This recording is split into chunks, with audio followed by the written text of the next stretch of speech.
The RCM in Martinez. What can I help you with?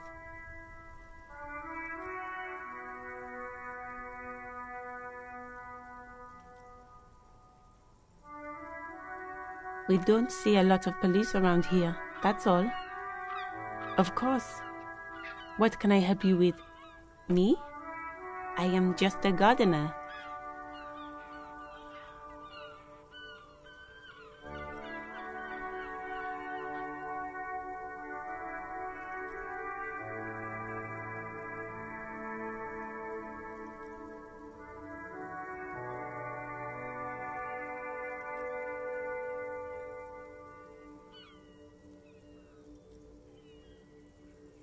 I am pleased to meet you too, officer. Of course. Where to?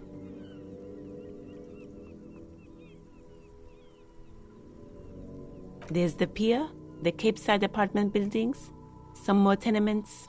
Not a lot, really. The harbor gates. Some kind of commotion, I think. I don't follow the local politics. A fleet store, too. Some shops and a bridge. The canal bridge leads to the coast, but it's broken, I think. Some kind of accident, probably. Just coast. There's a little fishing village there, and a fish market.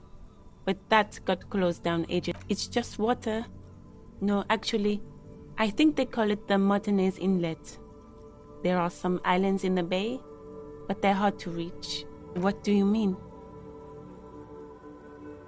Yes, sir. District of Martinez. This intersection is called Roundabout North. He knows where we are. He just wants directions.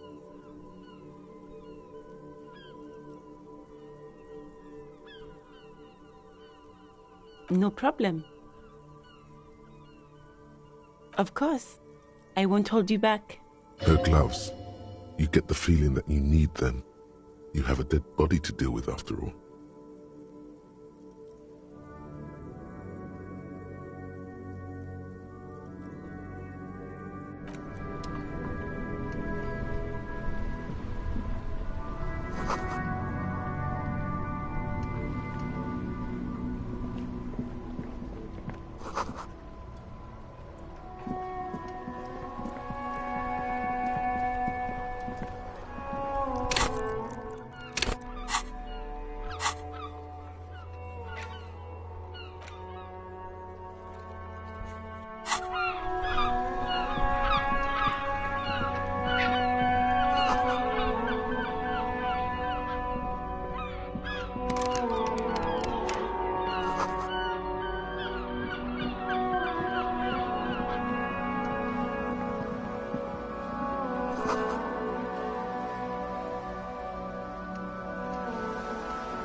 Hello, sir. Step right in.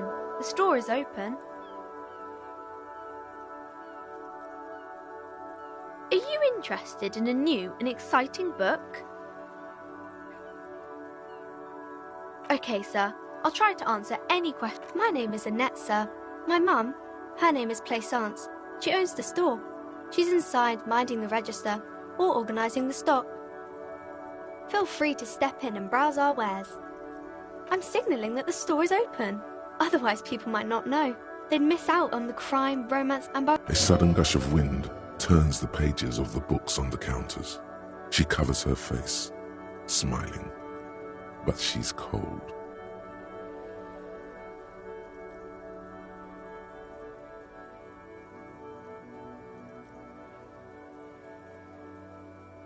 Kind of you to offer, sir. What could you do to help her anyway? Oh, no, sir. I'm happy to help Mum by luring in customers. Besides, I have some hot juice in my vacuum bottle to keep warm.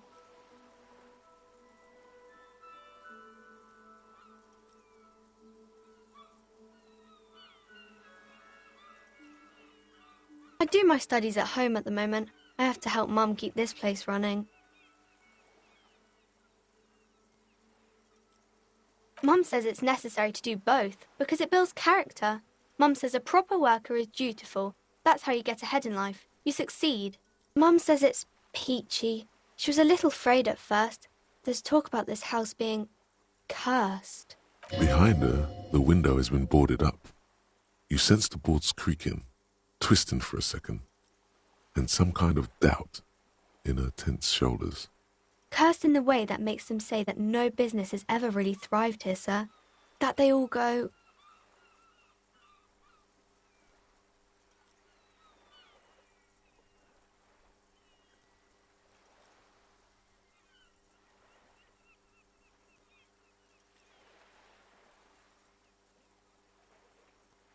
Well, they run out of money and have to stop doing business.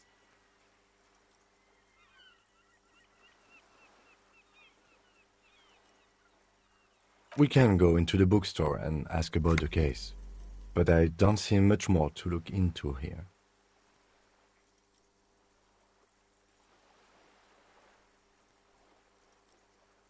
Yes. Please do also look at our wares inside. The postcards and board games are there, sir. Nothing really, sir. Mum doesn't allow me to sneak around in the back rooms or the cellar. I don't really know what's there. Nothing really, sir. It does not manifest itself in any way. It does not exist. I liked it better when we were talking about whether it's appropriate to stand out in the freezing weather. No such thing. Anything else you wanted to talk about, sir? Maybe I can tell you about some of our books instead.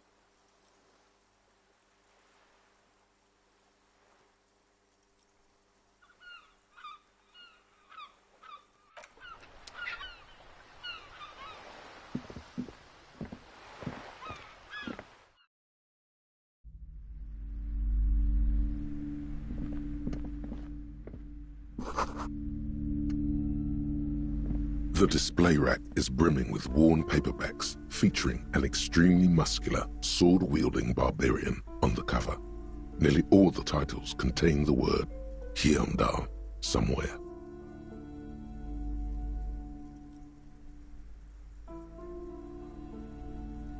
Rows and rows of Heimdall men blur your vision. You make out some titles. Man from Heimdall and the Mammoth Riders. Man from Heimdall, Return to Heimdall, and maybe 100. Man from Heimdall and the Sages at the End of the World. Man from Heimdall, not even close. Man from Heimdall in Hell. Man from Heimdall and the Forest of Slaves. Man from Heimdall under the lake. Man from Heimdall, Heimdall burning. There's even the Trial of Death. Oh, Man from Heimdall. A very popular series of adventure novels. They're awfully immoral and violent books. Blood and violence, scantily clad women, epic narratives, all those mystical things he encounters. They're bound to grab those with little imagination and nothing to do. What does it matter? They're all the same. However, the customer is always right, they say. If you're a novice of the series, I'd recommend Heimdallaman, the Man from Heimdall. It's supposed to be a good introduction to the series.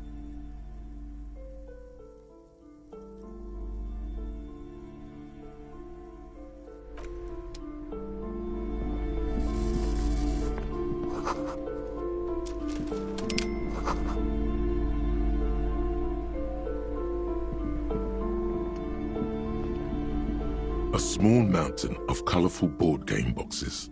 There are numerous types of games for all ages. A lot of shelf space seems to be taken up by Wirral-related merchandise.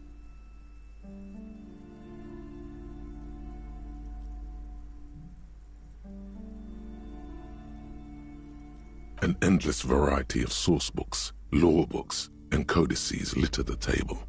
The topmost book is there's also a large hardbound tome with intricate cover art, The Hunters of Katawak. Boreal Creature Compendium. And there's a box that says Wirral, 3rd edition Mega Setting Supplements Module. The side panel notes, a fantastique adventure board.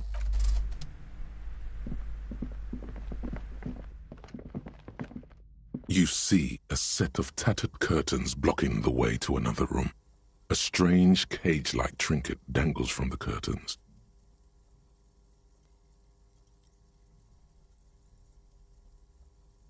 Excuse me, officer. The back room is strictly for employees only.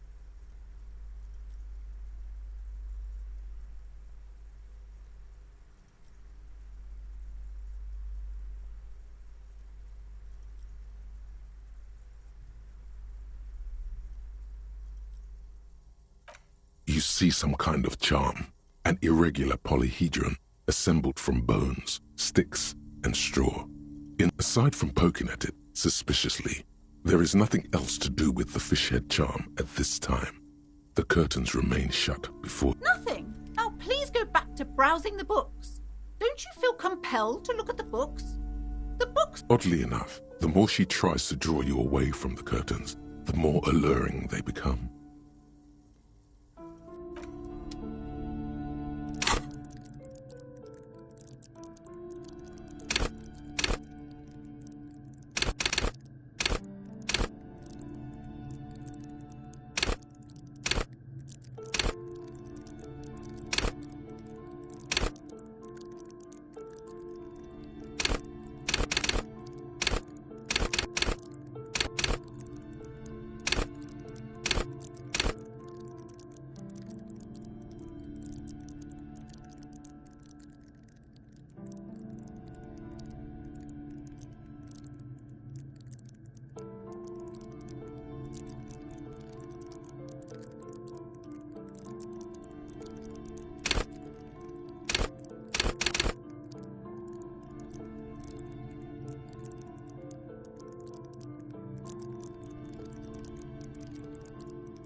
These shelves are overburdened with books from the same series.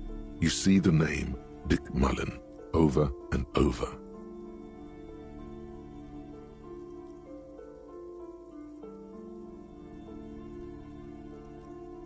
Crime fiction is a disgrace. An asinine these books greatly overstate it. What's more, they completely, not a single mention of all the stress this work creates upon the officer's family. Detective fiction just doesn't take shelves filled to the brim with crime novels.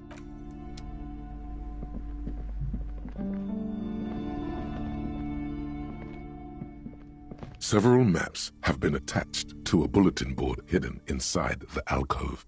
They're held up by small pins. The board has come loose from one corner. The maps look old and faded. Your eye catches a map of Insular. I'm sorry, officer. The map of Martinez is the only one available. The other two are not for sale anymore. They're quite valuable, though they might not look it. The map of Martinez is 90 cents, though.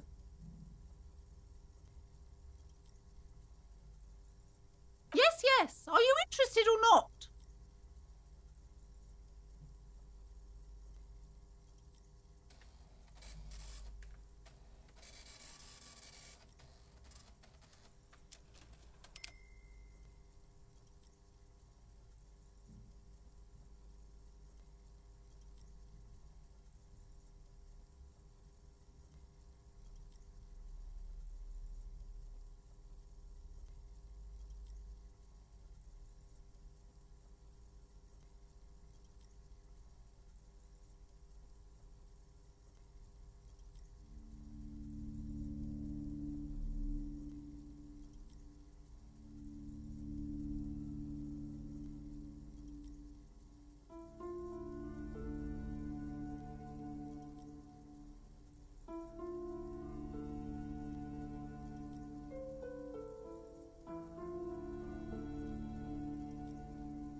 welcome to crime, romance, and biographies of famous people. My name is Plaisance. Be welcome, and please take responsibility for the energy you bring into this space.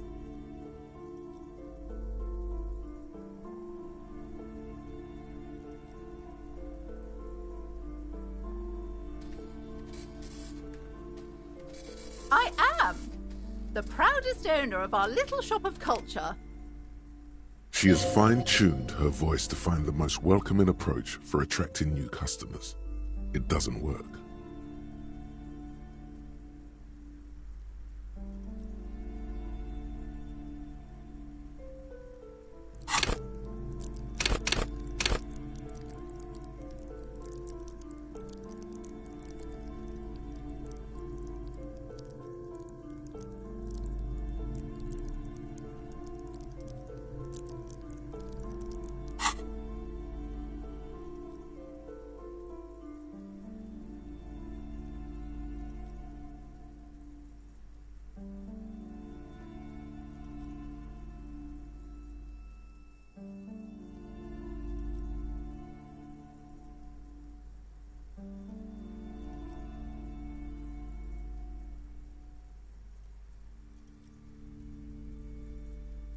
Annette, yes, my daughter. I hope she wasn't slacking off again with her nose in science fiction. Tell me, was she at her post doing her job like a proper girl? Wonderful! Did you talk to her? Great! On a scale of 1 to 10, how compelled were you to buy books after... Her opinion of her daughter depends on how well she lured you into the store.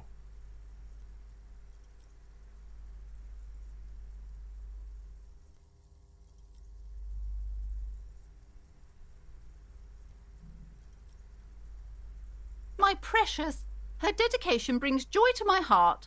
If you have children, I hope they turn out as great as my Annette.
Mind your own business, sir. In our society, people don't get to tell each other how to raise their children. It's none of your or anyone's business. You must be kidding. There's nothing like that happening. Good, sir. What does a young child do with money anyway? No, I save it for her as a fund. She's securing her financial future out there. Indeed. Are we done with the jokes now? Yes, we've had quite enough fun here. Right.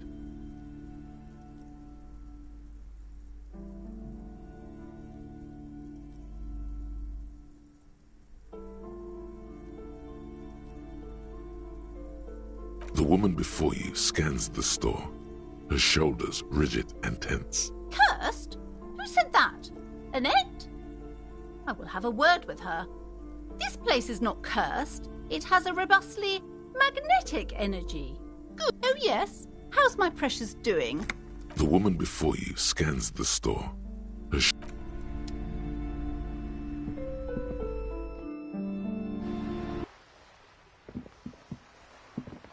Hello again, sir.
Before you stands a motor carriage. The bodywork is covered in blue and white livery. Vapor emanates from the large engine on the back of the vehicle. It hasn't had time to cool off yet. This must be the infernal machine that tore you from oblivion. In the cabin, you are welcomed by a set of steering levers, a radio microphone on a hook, a pull-out toolbox under the seat, and the soft glow of the fuel preheater gauge.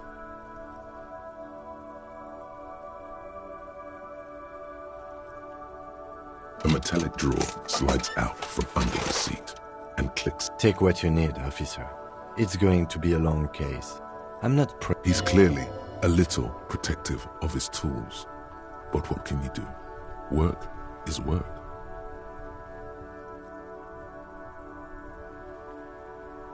It's robust, weatherproof, and well-made.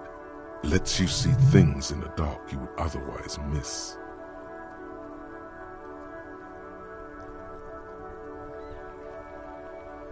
The handles are long and sleek.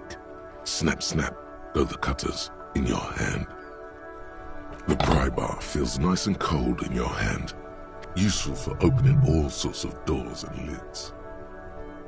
The pull-out toolbox slides back into its nest. Preheater gauge casts a warm glow on the steering levers. The frequency tableau lights up, and the green button labeled Prime Line glows like a feline eye. The soft purr of electrical kittens, radio waves cast far and wide over the metropolis. A woman's... This is Precinct 57. Hello, Lieutenant. How may I assist you? Hello, Alice. Please assist our colleague from the 41st precinct here. I'm putting him on.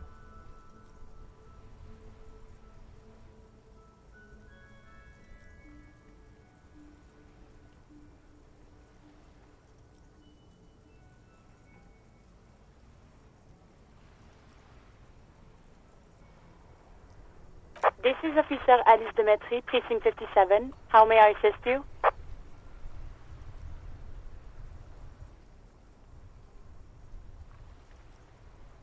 Of course. What is the number, officer? Yes, hold on. Her number is 005. Received.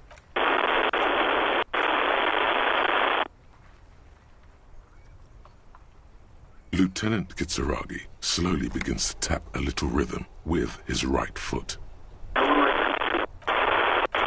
Officer, I have Sylvie Malaika on the line for you. Yes, hello?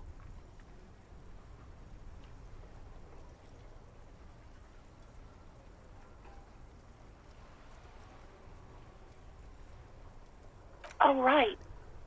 Hello, officer. What can I do for you? You can hear resentment in her tone.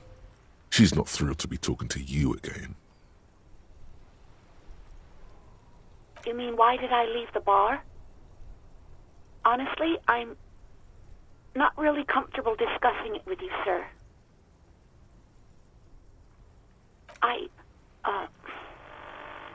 Let's just say I left because I needed to get away from someone.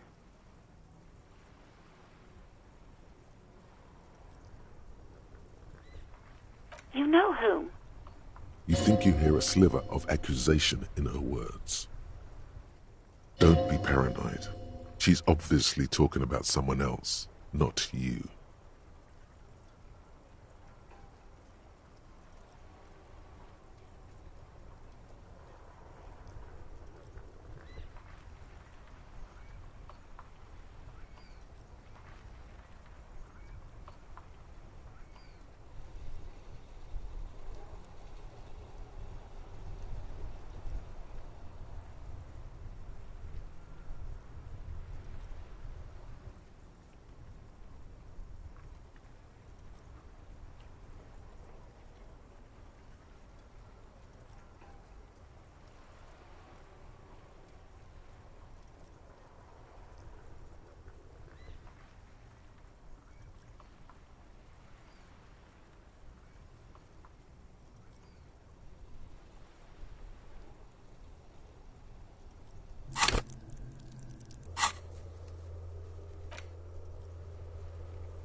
I really don't want to talk about this.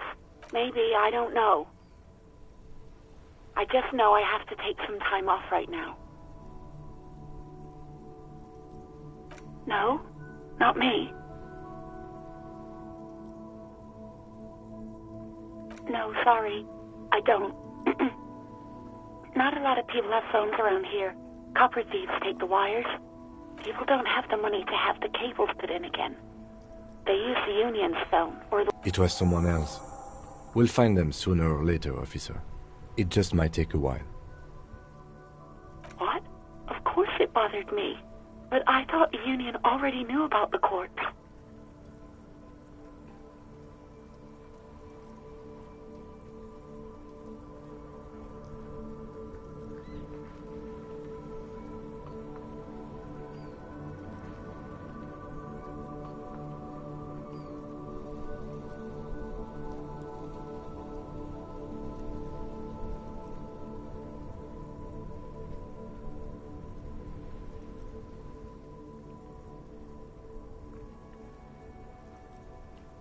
No one calls the police.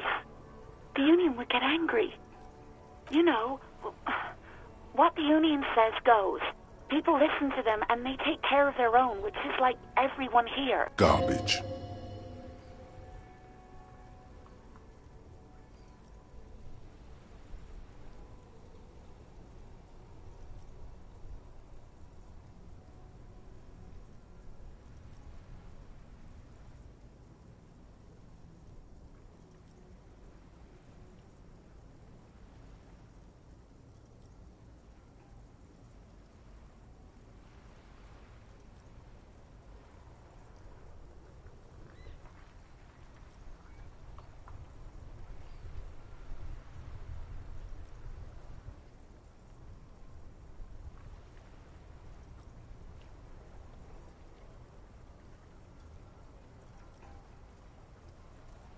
Legally, no. In reality, yes. Martinez is de facto police. Words are not necessary to feel the lieutenant's discontent for the situation.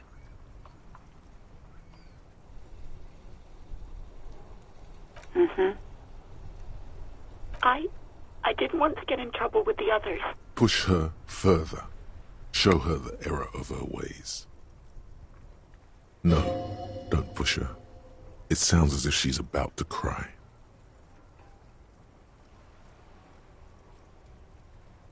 The other people who live around here.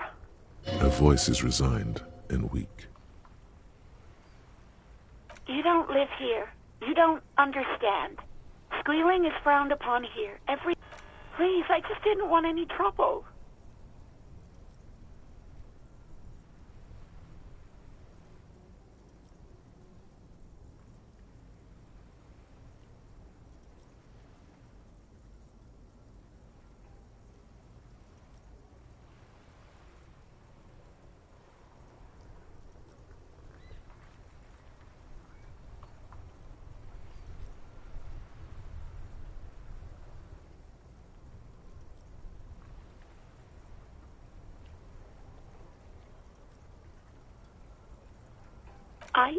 I didn't know I had to report it. I thought someone would take him down eventually.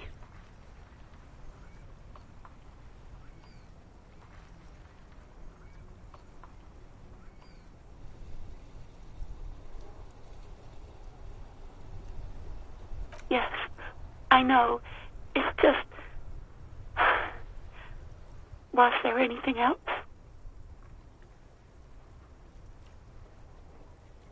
Yeah, go on. I do hope so. Please, don't call me again. Bye.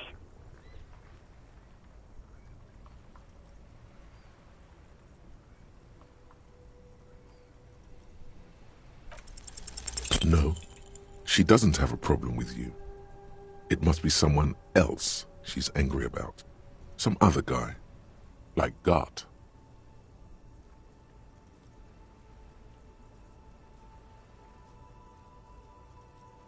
Trust me, you wouldn't want to be the guy here. You know how it is. No, you're the guy. You're Lieutenant Love. Matchmaker extraordinaire. Help the poor girl out, lest she turns into a spinster.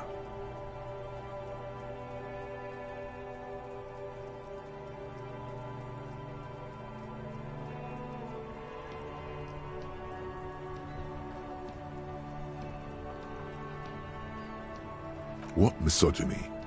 I'm just telling things the way they are. Can't a man be honest in his own head anymore? You have to act, Lieutenant Love. You have to calm that hysteric down. Tell it you've got everything under control. Then go and have a... Think you can do that, Lieutenant Love?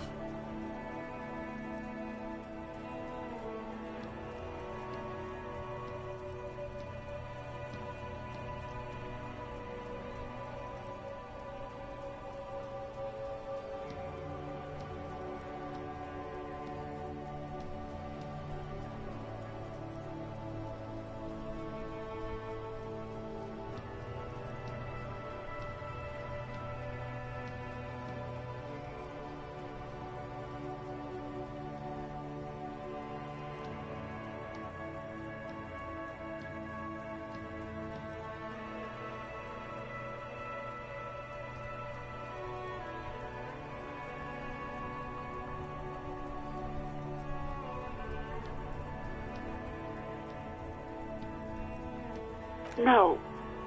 What?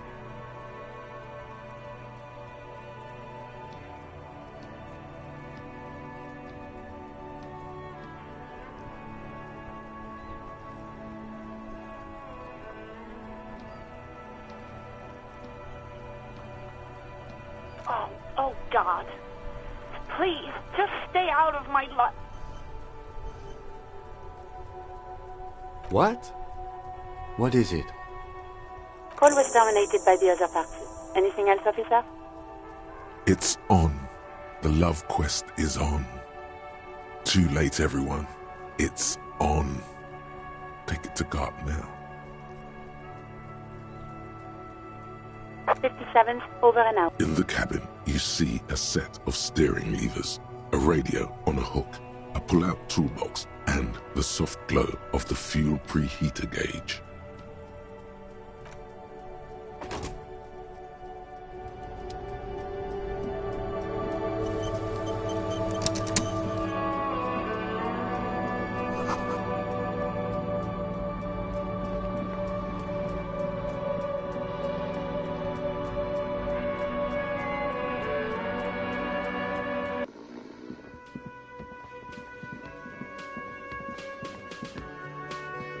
Can I help you?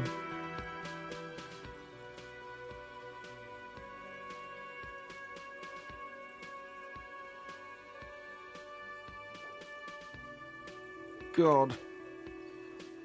Oh, but he should be. Lay it on him.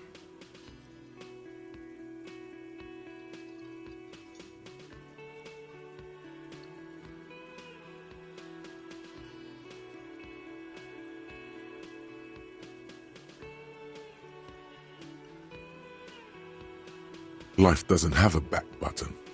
Now get off your ass and speak the truth. I don't like this. There doesn't seem to be another way. Wonderful. It is. It's... What? What does that mean? Cock carousel?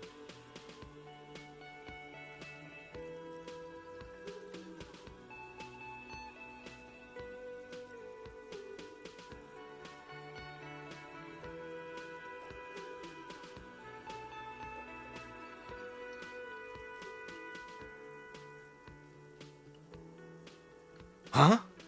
Yeah, this feels right. It feels wise.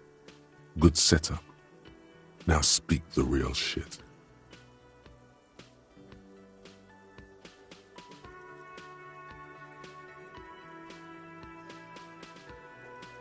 God, does it mean you talked to her? What else did she say about me? What else do you need?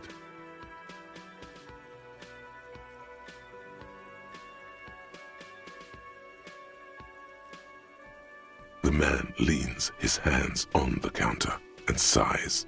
His head drops between. She broke the bird, you know. The great skewer. I found it on the ground. I should have known.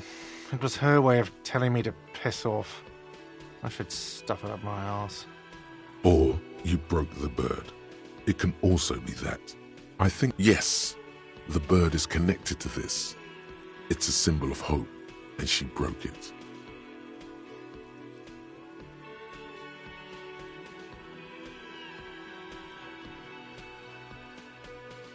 No, it was her. She's off to ride that carousel you told me about. Cock carousel. They ride the cock carousel until the clock runs out. Here, have the rest.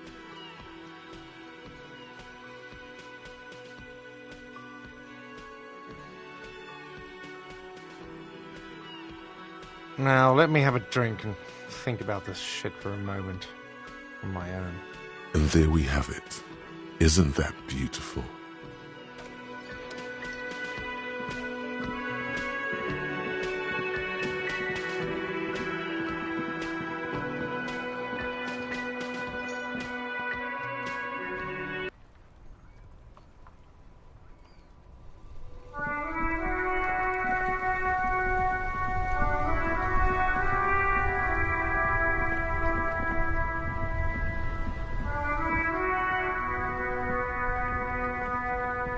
Inside, you see a set of steering levers, a radio microphone. This is Precinct 50. Just a second, officer. 10-2, 10-5. This is 41st. A scrawny old man sits in a dusty cubicle, smoking, with a large white rectangle sewn on his vest. In front of him is a box-shaped apparatus. 10-4, what's your status? Over. 10-18, 10-20, over. State your message, sir. Over.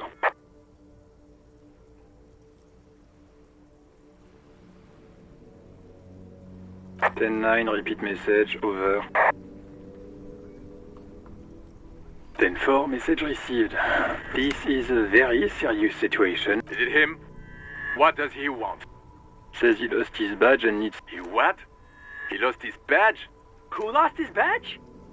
Dick fucking Mullen. Who do you think? It's Officer Dick Mullen from the bestseller Dick Mullen and the Lost Identity. Dick Mullen is not your name. It's the name of a fictional detective who would not lose his badge. Defend yourself. Immediately. They're laughing at you.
He says this has probably happened to other policemen before him and laughs sarcastically. Oh, goddammit. Is he fucking kidding? The whole station's gonna be dicked for this. Satellite Officer Vikmar is wondering if you might be joking and adds that this tarnishes the reputation of the entire station. Mullen dicked us. 10-4, I hear you, officer. I'm just going to make a note here that you are in pursuit of your misplaced badge. Fuck me. Mac, come here. You've got to hear this. Dick Mullen lost his badge. What's going on? Super Cop here lost his badge. He lost his badge. He lost his goddamn fucking badge.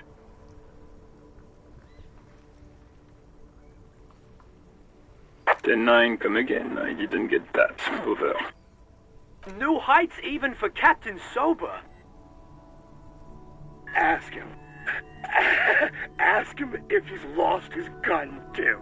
Sergeant Orson wants to know if you lost your gun, too. Over. Check your pockets. Check your... Holy fuck. You don't know where it is, do you?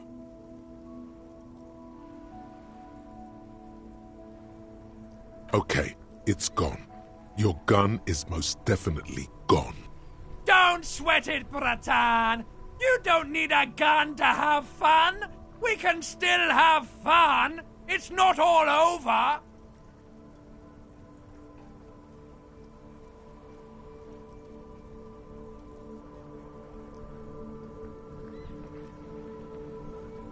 Ten-9, come in, officer. Did you get my question? We were wondering about your gun. Over.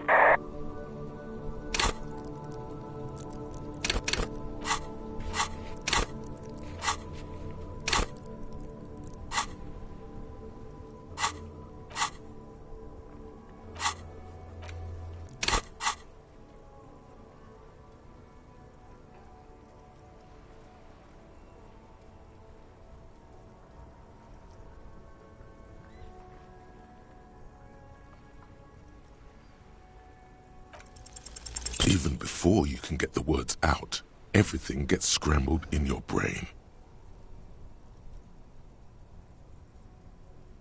He says he didn't lose his gun, or his fun. Ask him to describe it. His gun, not his fun, just the... Satellite Officer McLean requests... Oh, request a description, huh? We'll give him one. Describe the plasma gun.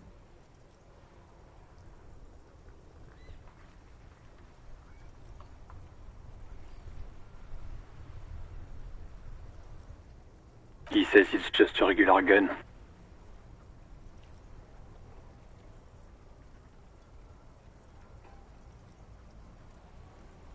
Sounds like he's being deliberately vague. Detective Mullen has done it again. Dear God, he lost his gun. This isn't really a... Mac can face a giant of Coco Nur by himself. But Disco here... Oh, I can't. Fuck. I'm not going to. Ask him. Sergeant Orson here is wondering if you are still in possession of your genitalia. Over.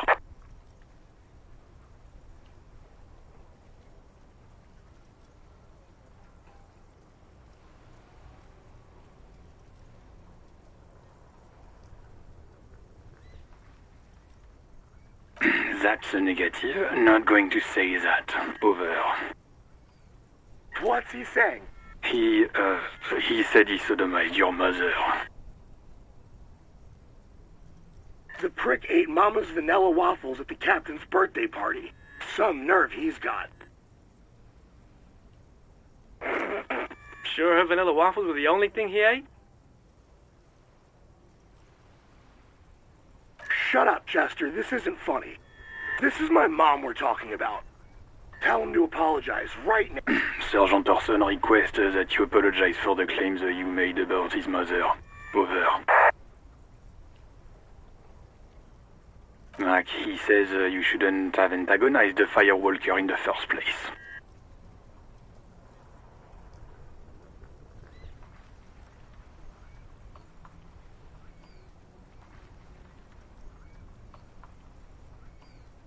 Who? Satellite Officer V. I'm afraid he might be referring to himself as... Firewater? He's lost it. Fuck it. Tell him to find his goddamn badge and gun. That's the only thing that matters. Satellite officer VIP.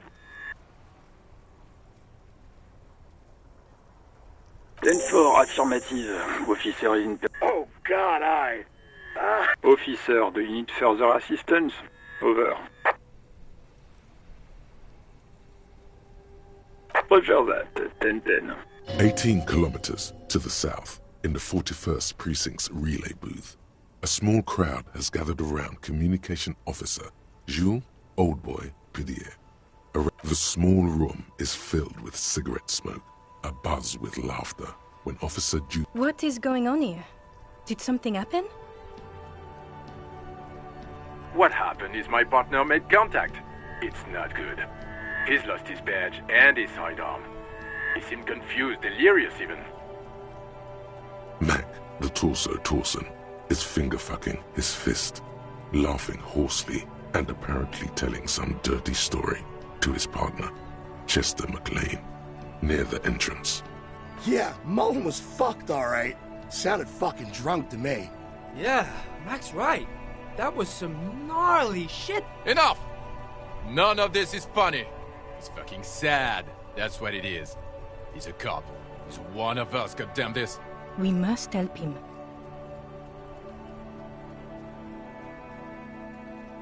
Yeah? How do you fucking plan to do that, huh? Get him off the drink? Go jogging with him in the morning and get him on carrot juice? I just know we can't give up on him when he's at his weakest. He wouldn't. Mac, man the door. You know what he told me? I don't want to get better. I want to get worse. Those were his words. This shit does not leave this room. Not a word of this to the captain, or anyone else. We'll give him a couple of days to pull his shit together. I guess I can hold over the report for a few days. Good. Okay, everybody. Nothing but a prank call here. We all got our laughs. Far north, on the other side of the motorway, the officer quietly hunches with his hand in the motor carriage.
gander and a hunter and a gatherer. Feel like a traveler.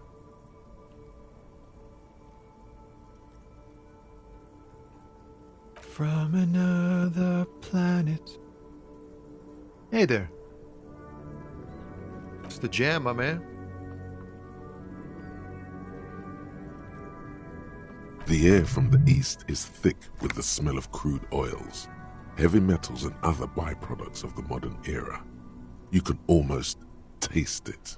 It's a traffic jam for the ages. Harbor gates up the street are shut tight, no explanation given. Workers on strike, scabs agitating, an all-around clusterfuck. Meanwhile, we're all stuck here in long-haul limbo for days upon days upon days. Upon days. Feels like forever. Like I was born on this here roundabout and this was all I ever knew. Just me and the metal and the tires, the oil and the fumes of mazout.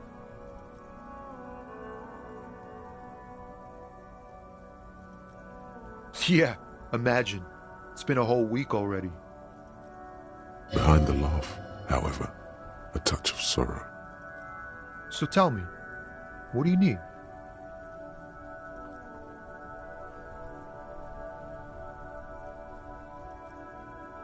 It's like, whatever's going on over at the docks.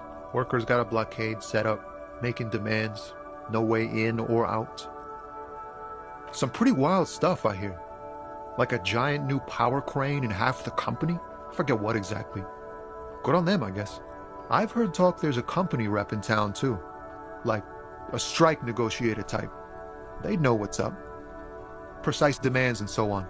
Ah, yes, from the Wild Pines. We'll meet her soon enough, I'm sure. They want to keep that money flowing in, my man. Ka-ching. Anything else? Yeah, this ain't really my area of expertise. I just do my job. Us lorry drivers. Camionneurs. If you still hang around here waiting for this mess to end, most have scurried off somewhere to get drunk or high. Or laid. Not my thing. Chasing transient pleasures is a drag these days. I prefer the examined life now. Thinking, reflecting, observing.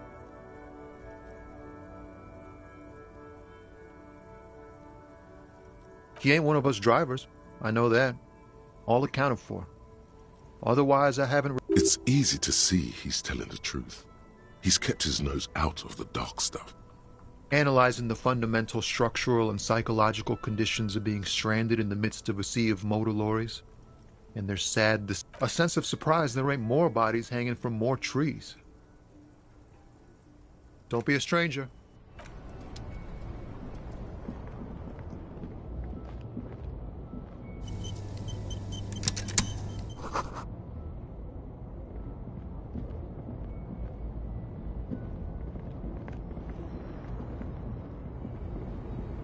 An old monument stands in the middle of the traffic island, pointing toward the sea. It looks as if it's been reassembled piece by piece, secured and mounted in the air. With the aid, a silver plaque on the statue's pedestal reads, "I am Philip III, the Squanderer, the greatest of the Philippian kings of Revachol, son of Philip II." Not a good track record of mental health in that family. As you look up, you notice something about the statue. There are some odd indentations on the king's chest piece.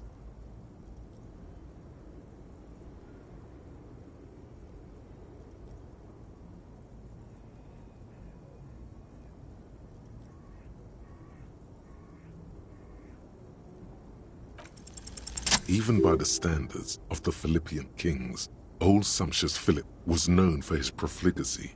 Well, he blew through the whole national treasury, starting the decline of one of the penultimate century's greatest superpowers, the suzerain of Revachol.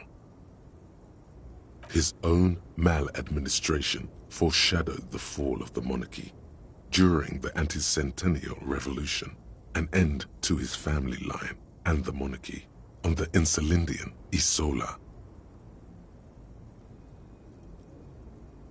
Stories have it that he had his bedroom converted into a treasure chamber, where he stored unfathomable wealth. Krugerrands, bars of gold, ornate weaponry. He called it the Sol Auron. It was obscene. There were whispers he slept on a huge pile of gold-dipped feathers, like some obese dragon. Instead, The man certainly knew how to live.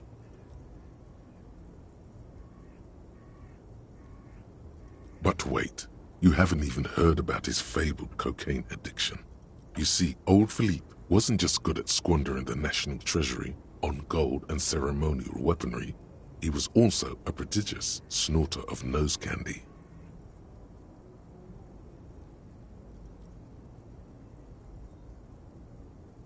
That's what the revolutionaries said 150 years later, right before they emptied out the royal mausoleum and dumped His Majesty's mortal remains in the Elysium Bay.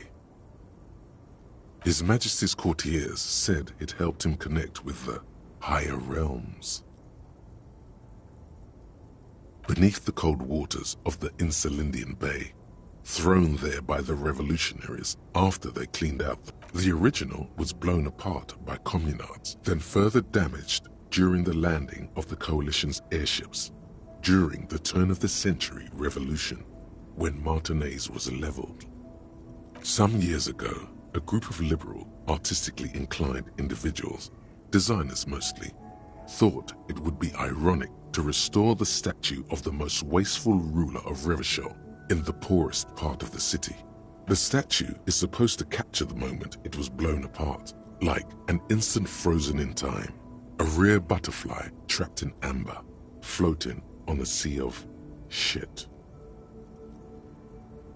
People in Martinaise tend to disagree, as do many prominent art critics and thought leaders with more nuanced social awareness than the young ironists. Philip III, the squanderer, however, with his bronze face up in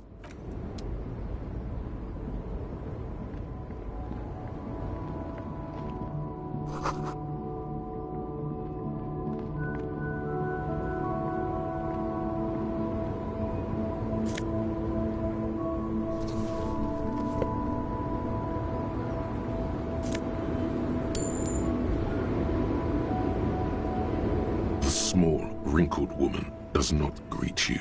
She nods along to something on her radio. A photograph is clutched in her hands, and there is a warm smile on her face. It's the warmth of a winter night's fire. Maybe she could give you comfort and shelter, some cigarettes and food money. Maybe she's your... No response. Wherever this woman is, your words fail to reach her. Wait. She's just a distracted old woman. Better to leave her. Why? I just told you why. The woman's nothing. Her smile just keeps widening. Her hair is gray.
Life doesn't need to be a struggle. I'll be with you in a moment, officer. Let me just finish my sandwich. Talk to angry old René first. Have you no shame? Whining about your back every time you bring out the measuring tape. René, you're a man with a fork in a world of soup. Please, let's just try to enjoy the game, all right? I'm trying to, but you keep breaking my concentration. You're old. I can see that. We're both old. Now stop grabbing your ass like it's a girl. These manly men are playing balls. This is a ball game. Grab a ball and play it. Don't ask questions. Shoot first. Ask questions never. No, you got this. There's the ball. You're the game.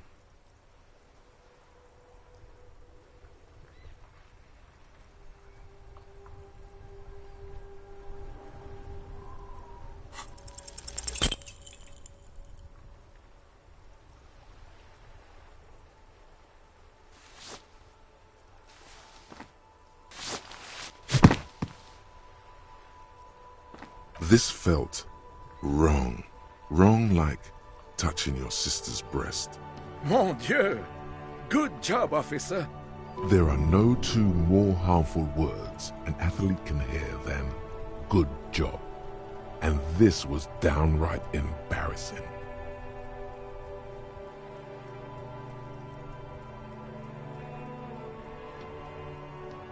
What are you talking about?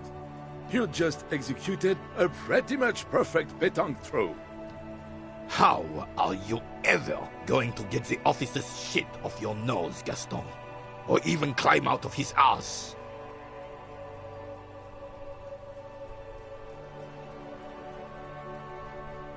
Probably because those rooster pants are squeezing you senseless. Whatever happened to practical, durable, have a shawl made? Now. Yes, officer. What do we need from this gentleman?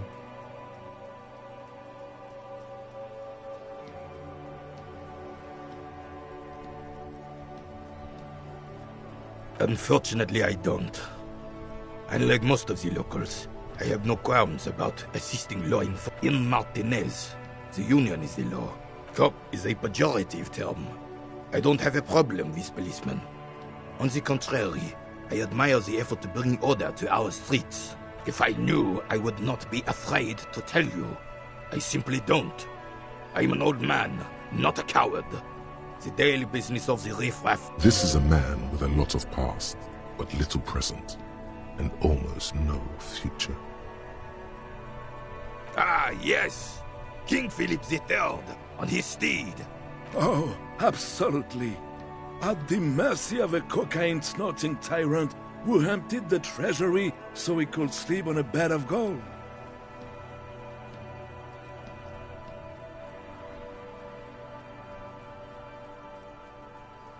A superpower, feared and respected. A testament to what this country can be under the leadership of a true king. Someone who knows how to rule. Decisively, without fear of offending the sensibilities of the frail and weak-minded among his subjects. This is something the insurgents never understood.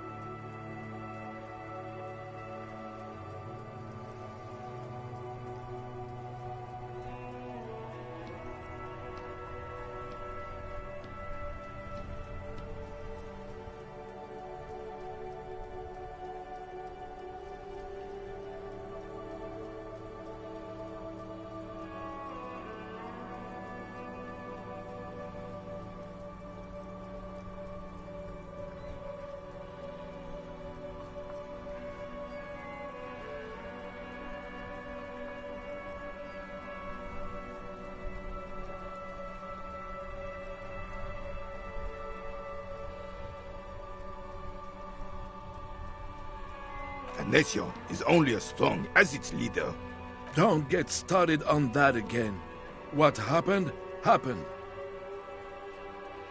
The Carabinier doesn't reply, but his entire being communicates. unbreakable resolve. No one and nothing can change this man's mind. He is as rigid as they come, still in that antique uniform. It's a symbol for him. Right.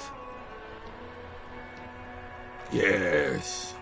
The terrain here provides an interesting variety to a familiar game. Yes. It was left by heavy artillery fire. Why what? Because that's what happens when communists hijack your country, execute your supreme leadership, and turn your capital into a slaughterhouse. You use heavy ordnance to clean up your home. Commies, communists, socialists, anarchists, call them what you like. They just chose the name to feel special. Senseless sentimentality. Sadly, no. It was the foreigners who brought them to their knees. We fought valiantly. Too valiantly. So valiantly we got licked. Should have fought dirty, like they did with their suicide sex cult propaganda and mad anarchist women strapped to shrapnel bombs. We didn't though, and we lacked caliber. God bless him, but the suzerain's cannons simply weren't big enough.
Because this place is a damn beachhead. Had to soften the commies up first. Yes, the military coordinated amphibious landing to take back Revachol. He finds your lack of historic knowledge troubling, a sign of mental deterioration in the preceding generations. Martinez was used as one of the 3 footholds in Revachol during Operation Deathblow in 08. The other 2 are off in Stella Maris and the Delta.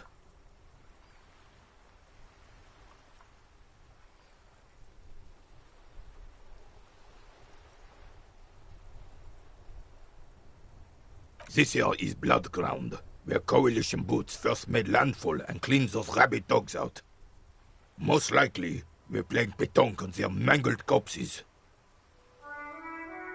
Blood Ground. You got old René going there. Like he isn't hungry enough already. Don't get me wrong, officer. I hate those foreign dogs, but the enemy of my enemy and all that. They're the lesser evil.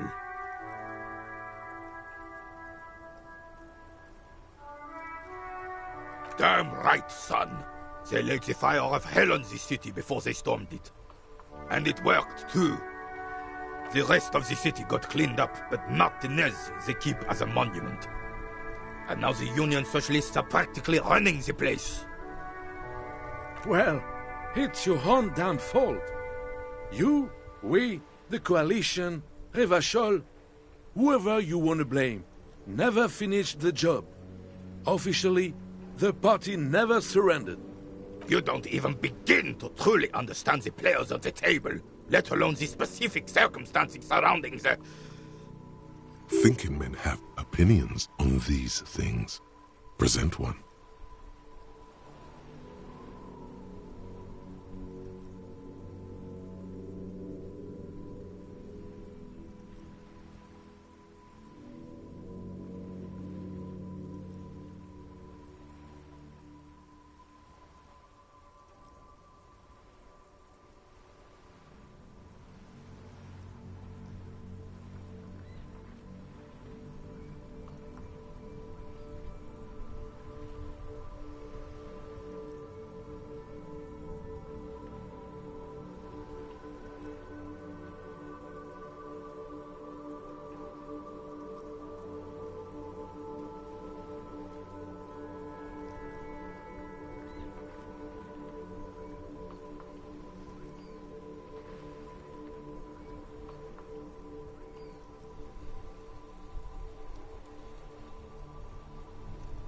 I'm sorry it had to be them. After 8 years of fighting those hyenas, boiling cats for food and drinking piss in the mountains, I would have preferred if the Right Honorable King Guillaume returned through Revachol, or even if that damn clan Frissel had risen from the grave and led us. This royal failure weighs heavily on him. Instead, all that is just, holy, and beautiful in the world was wiped away, and now it's neon signs with toothpaste ads everywhere. Foreign influence peddling garbage and stupid music on the radio. This is just what the commies wanted. This was their plan all along. This is what they wanted to replace the role of the suzerain with.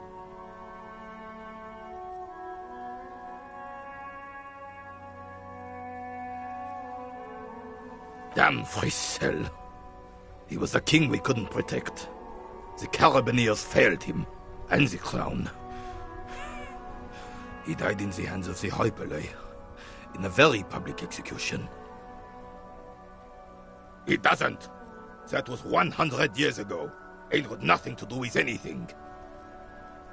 A true king in both blood and mind led Revachol before Frissel. He would have been better, but the damn commies drove him into exile. The suzerain is the king! Has everyone forgotten already? They forgotten. It's no use talking to you. You were still in Daddy's balls when it happened. When we took our last stand against the filth and rode the cavalry straight into gunfire.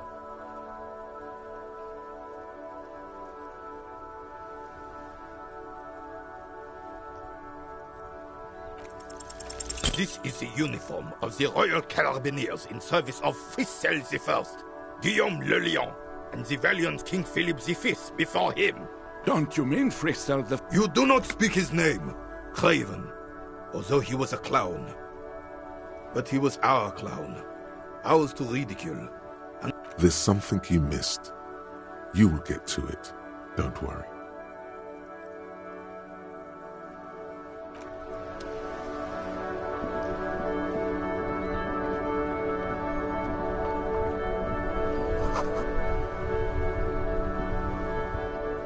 The worn and beaten wooden planks of the bench. We can sit on benches after we've solved the murder. You can revisit the bench, if you ever need to pass the time when Lieutenant Kitsuragi is gone.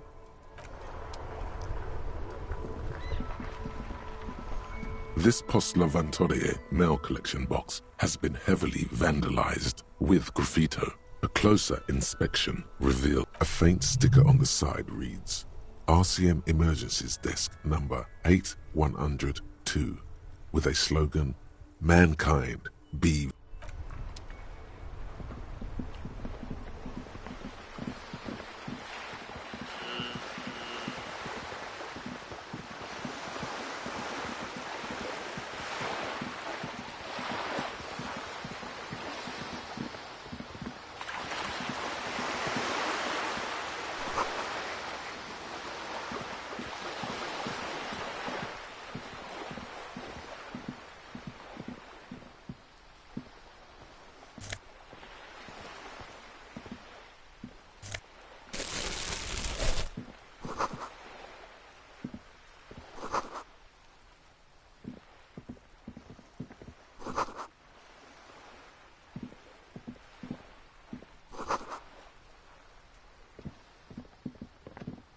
Hey!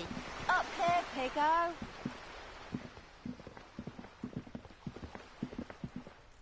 The streets will flow red once more. A great torrent rushing down Rue de Esperance. The streets will not flow red with anything. I'm Cindy the fucking Skull. What else do you want to know? Date of birth, blood type, the last time I was tested for Hep C.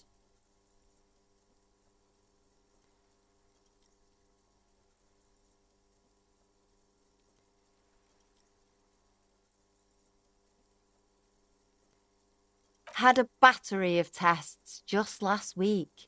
I'm practically a patchwork of interesting critters. Kinda like a man-o'-war.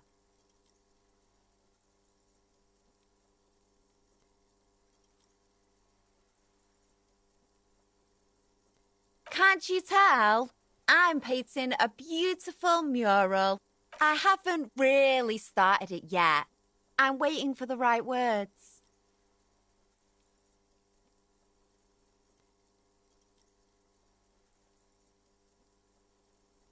This place is severely lacking in havoc. Not even the occasional... I thought I'd mix it up. You know, summon the... Yeah?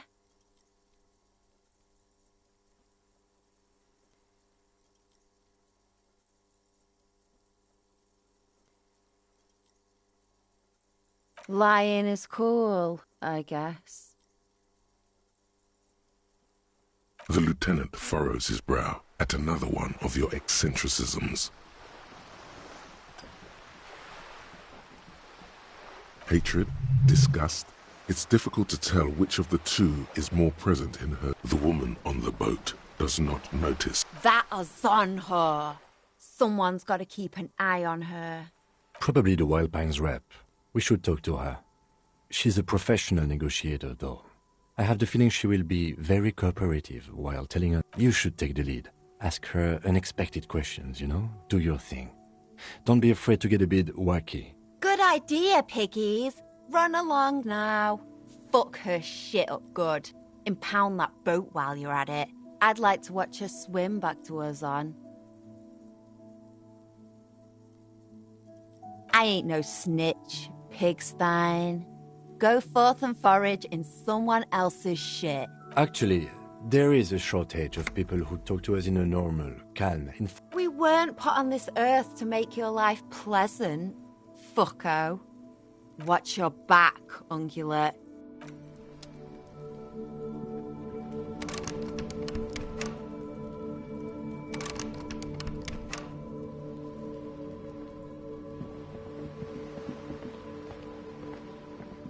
A sturdy metal door guards the southwest entrance to the apartment building. The door rattles against your knuckles, but there's no response. The door rattles again, but this time you hear... Stop banging on the door! I'm not letting any more strangers inside. The police? Everyone knows the police don't come round here. No, I already told you. I won't be. Go check the backyard door. Maybe someone there will. Backyard door? There must be another entrance to the east.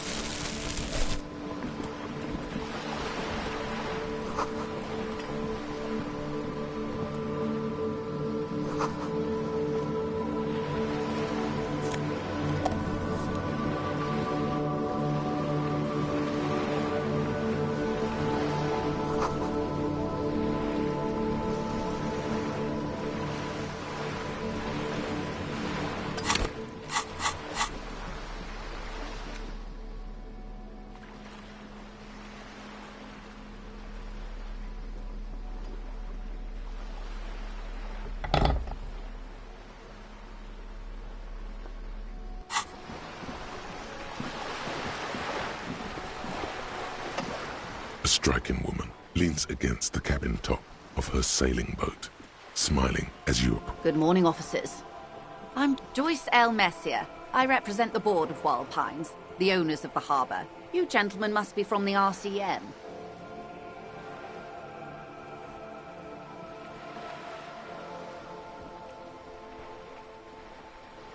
Baton, my maiden name.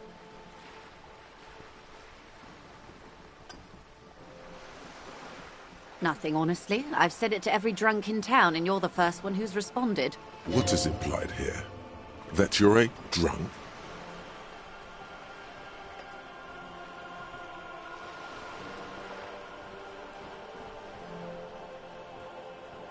Of course you're not. It was only a joke.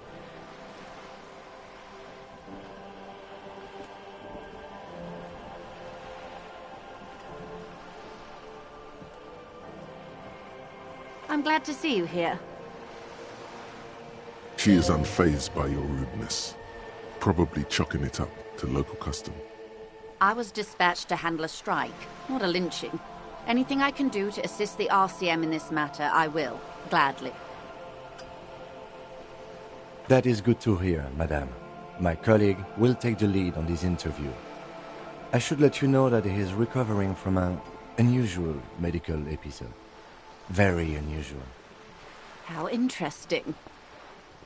I wish you a swift recovery.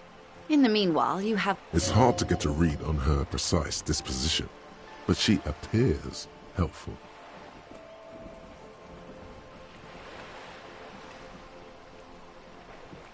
Quite a few things, I'm afraid.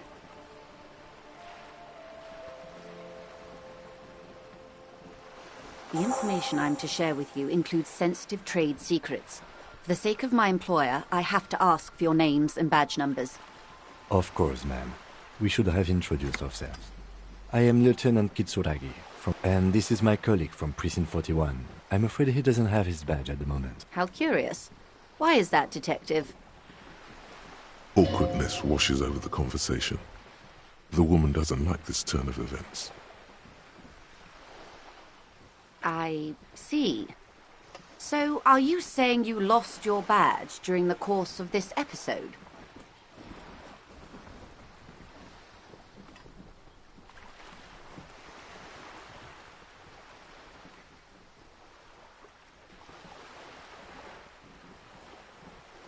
Oh dear.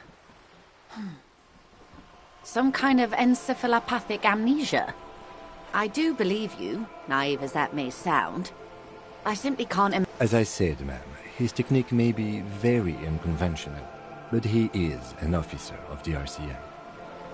Of course, I sympathize, but I'm afraid I simply can't share anything more until... Hang on. She's a professional negotiator. She should be open to some sort of mutually beneficial arrangement.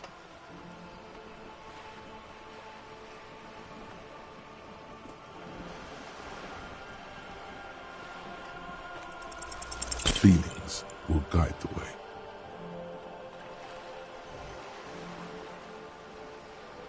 I assure you, it is no small matter for me either. We all share the responsibility for disarming this situation. I hope you have a badge for me as soon as possible.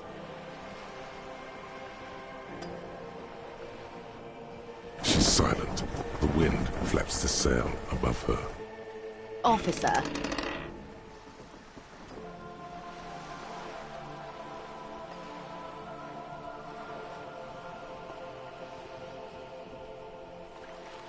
You know, I don't mean to sound cold, but if you want something, you have to give some... You're doing it.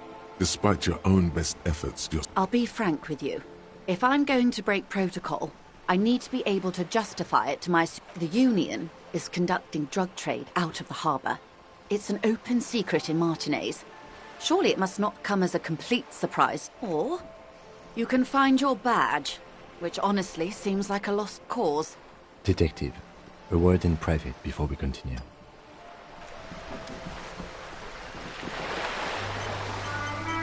This is not going quite as I hoped it would, Detective.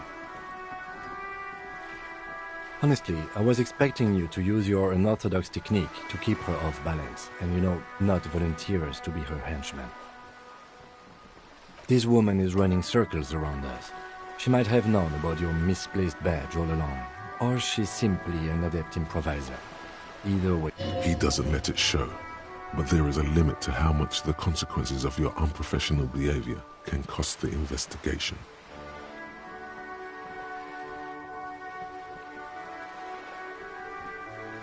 Oh, that would be fantastic, but do we have the time? The world is large and your badge is 8 by 6 centimeters. You could request a new one from the station, but that would literally take months. No. If there is reasonable suspicion, we must investigate. Otherwise, she could claim we are siding with the Union. Or that we... What I propose is, we ask her, then we investigate, briefly. But do not share the outcome of this investigation with her. We tell her it's done and demand for her information on the lynching.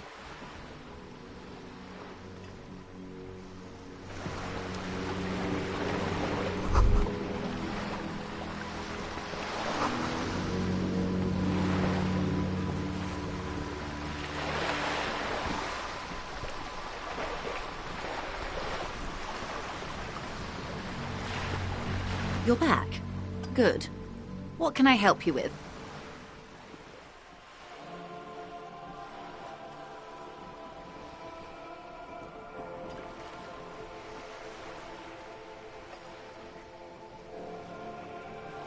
Of course,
This is a wall on the side of an apartment building.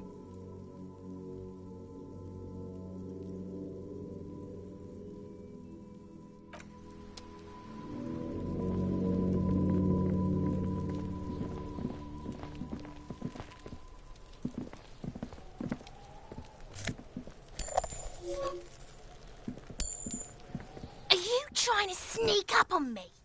Pigs come to take me out? Trying to snuff me out?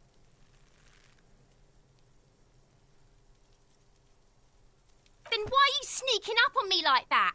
It's not a good idea to scare me, pig. Not a good idea at all.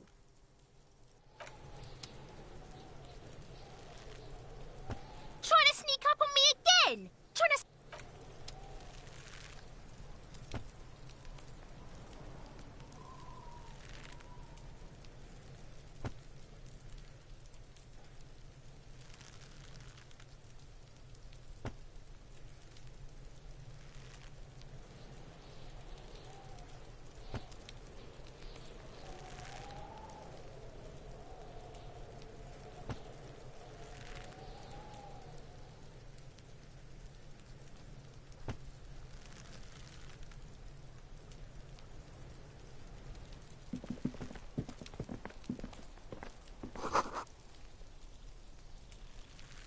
It's been a week and now they show up?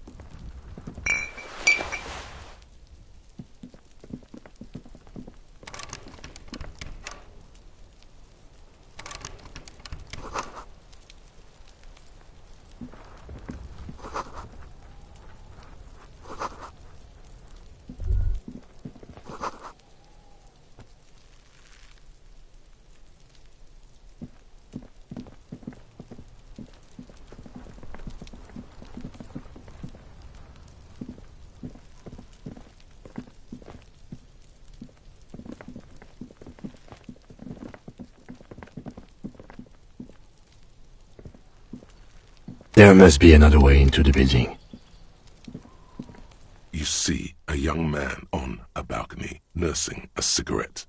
His eyes have been following you for... Not looking for any trouble, officer.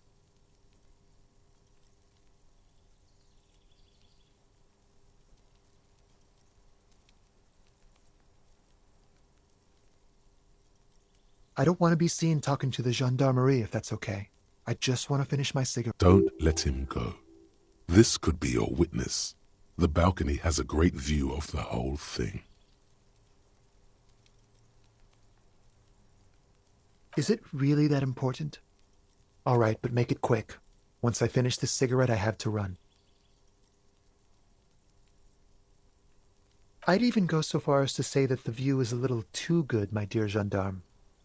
Do you have an estimate of when the body will be taken away? We will remove the body as soon as possible. Oh. You already asked me that, didn't you? No, not you two. Some more muscular type. And when did you speak to this more muscular gentleman? Last week? I don't know. Look.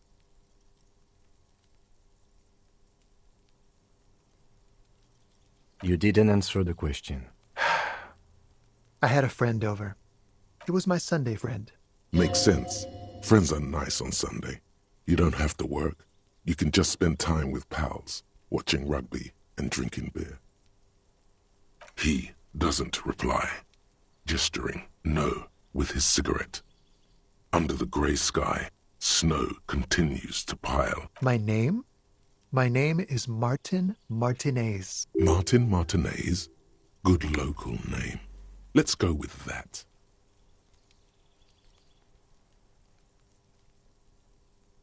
No. We won't. Now, if you'll excuse me, I really need to get going. This isn't the place or time for questions. Who knows who might be watching from the distance, hidden behind the curtain? For a moment, the man on the balcony seems almost vulnerable. Something moves in the depths of his feline eyes. Compassion and a hint of understanding. There's snow gathering on his hair and on his shoulders, a speckle of white against the purple that hangs loose on his slender frame. I am sorry, but I really don't have the information you're looking for.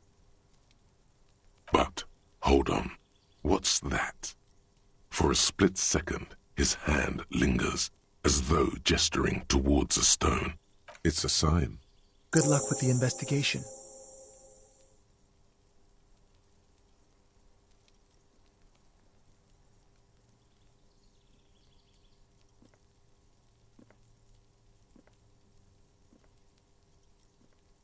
He's gone.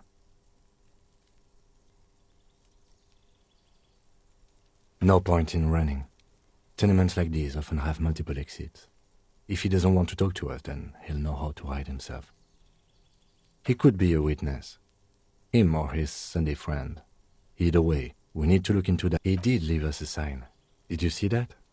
He wanted to draw our attention to that stone. If we find a way inside the building, we can ask around for his...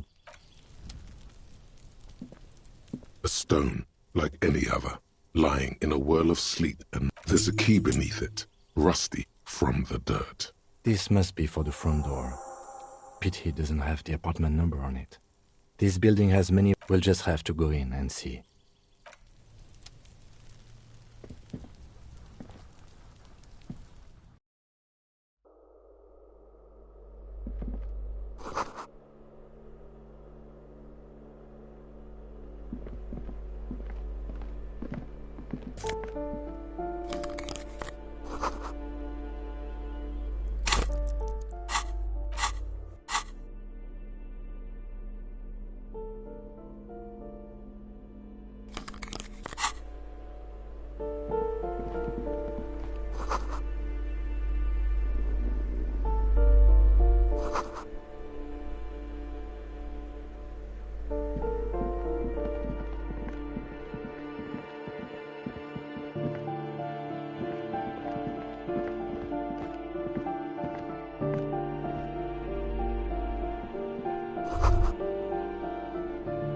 That isn't just a five-pointed star. It's an inverted white pentagram cradled in a wreath of antlers, the iconography of communism, in other words. The star and antlers was developed in the 6th decade of the last century and quickly adopted by Mazov and the communards during the revolution. Even today, half a century after, the star and antlers retains the ability to evoke hope, disappointment, and fear in equal measure. To symbolize the toppling of the old order, also some social democrats were already using it. The wreath of antlers represents a natural crown. It was about building a society that could exist in accord with the natural world, and at the same time above it, because white is the color of peace. Nothing at all yet. Right now is...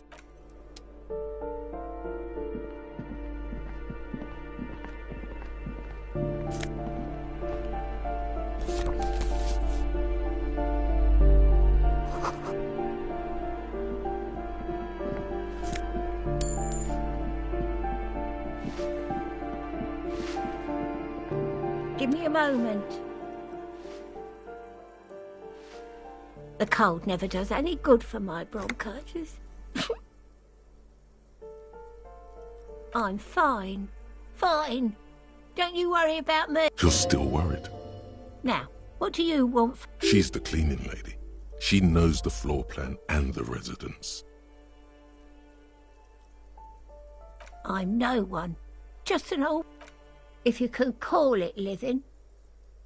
I have a little room upstairs right next to the coal. It's barely bigger than a closet. But I don't complain, no. I have my bed and my aching bones to keep me company. And that's all I need from this world. Ask away, policeman. The artiste? Nothing I can do about her, I'm afraid. She ruins the walls faster than I can clean them. Still, she leaves an old lady to her business. More than I can say for her. She mumbles some kind of a response, then hacks something into her handkerchief. Oh, you'll find plenty of Martins here. Don't you worry.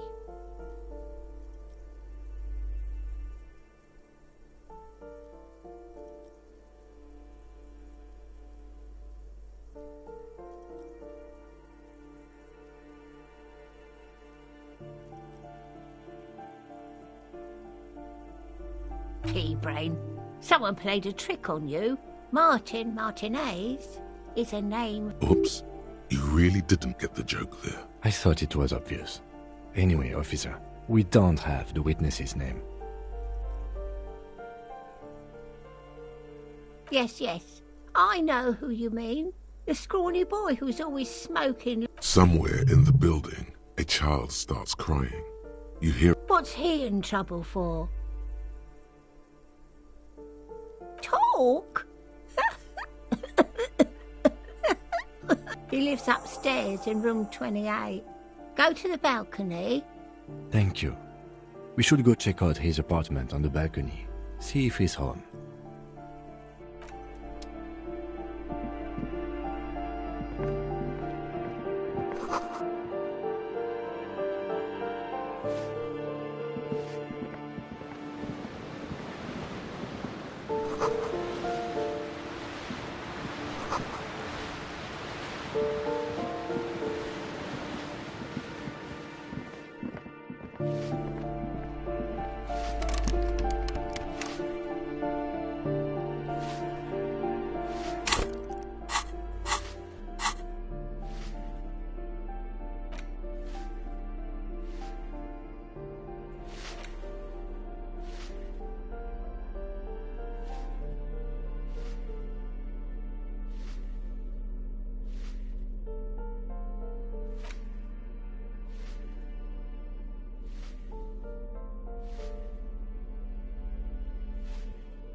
This door is made of metal and appears to be number 28.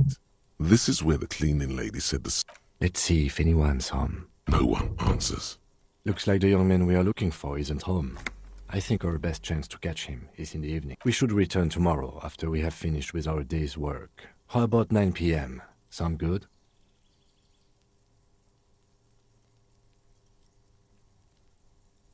Tomorrow, 9 p.m., right here. Apartment number 28.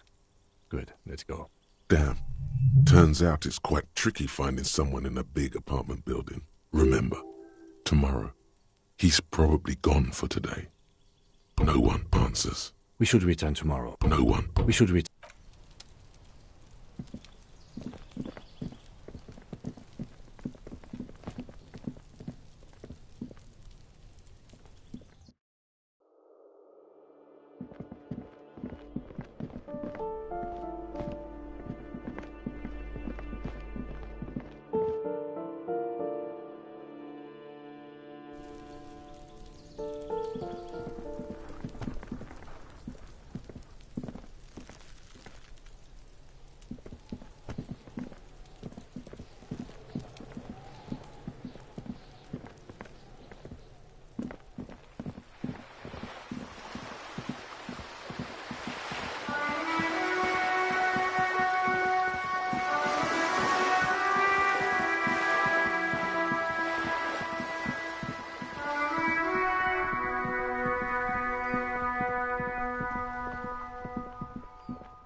You see a set of tire tracks in the brown slush that covers the plaza mosaic.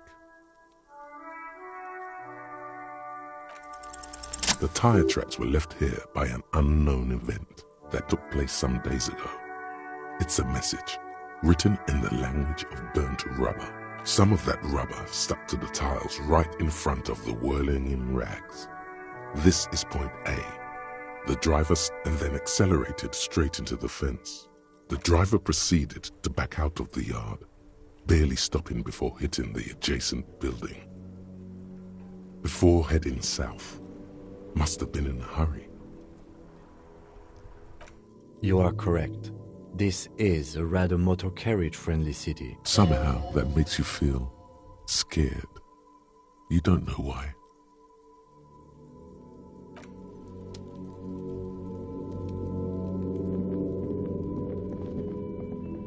An old call box with a matrix of push buttons lists all the companies in the East Delta Commerce Center.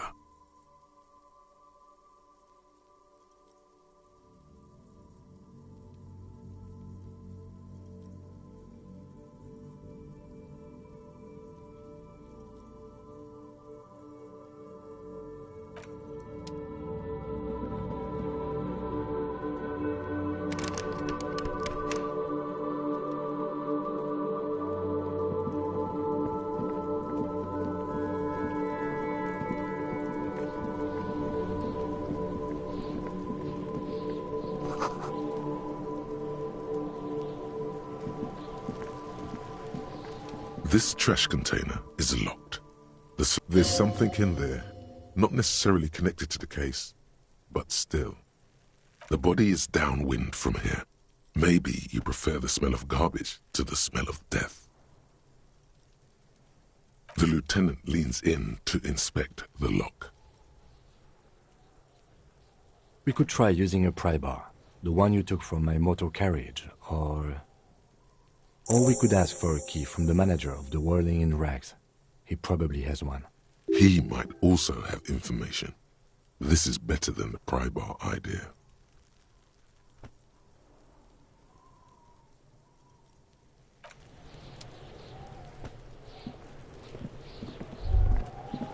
Kuno's got this! Oh yeah! Nappa Gumpy, Kuno!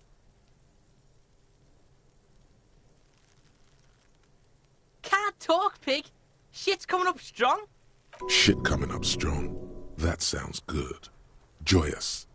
You should hang out with this kid and see what that juicy shit is all about. I mean drugs. The kid's on drugs. Yeah, Kuno! Ride the lightning, kid! Kuno's riding it, see?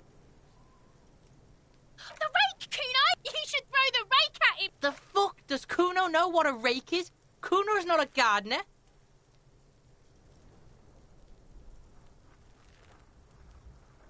Fuck no! Kuno doesn't buy that shit. Fucking entrapment shit. The fuck are you talking about? He's calling us Kuno. He says we're fucking each other. We shouldn't do anything. I don't... You will see. Alright, entertain the Kuno. Show me what you got. What you got there? What you got, huh? Show me what you got. Right, Pig. This is where Kuno plays with his little wooden choo-choo. What do you want with it? Dunno. Kipta's gardener used to work there. Yeah, that's what Kuno said. She couldn't handle the heat, so she took off. Kuno can take it. Shit's nothing to Kuno.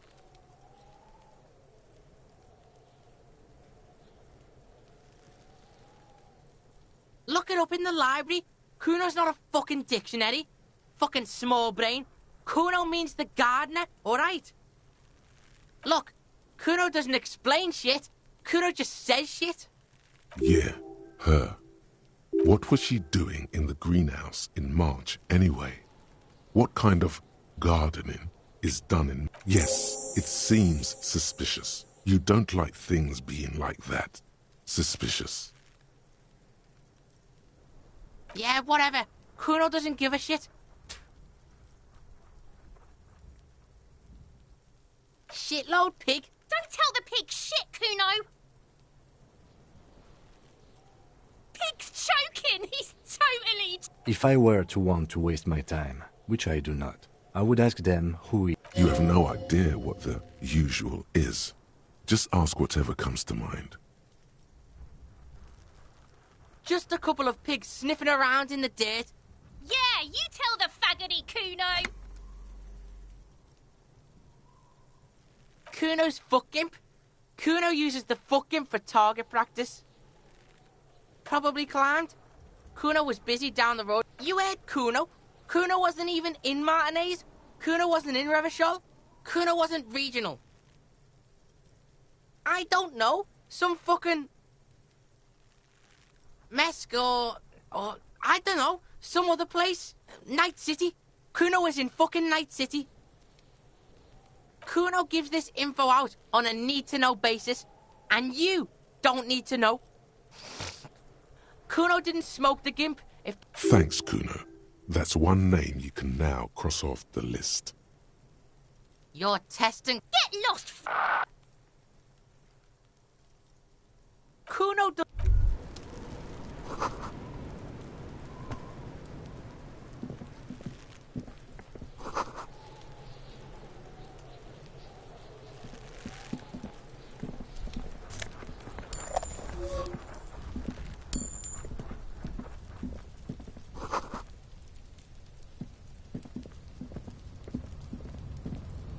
An inconspicuous pile of the roofing material, Eternite.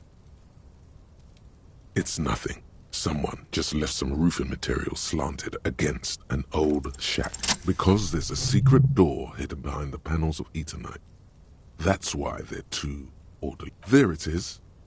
You see a shabby little door.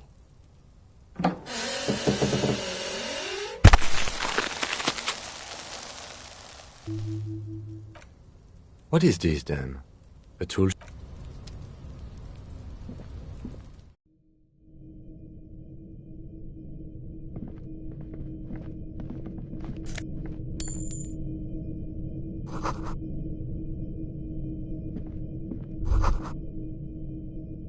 Be still, my beating heart. The lieutenant isn't studying the powder in the mirror. He's studying you.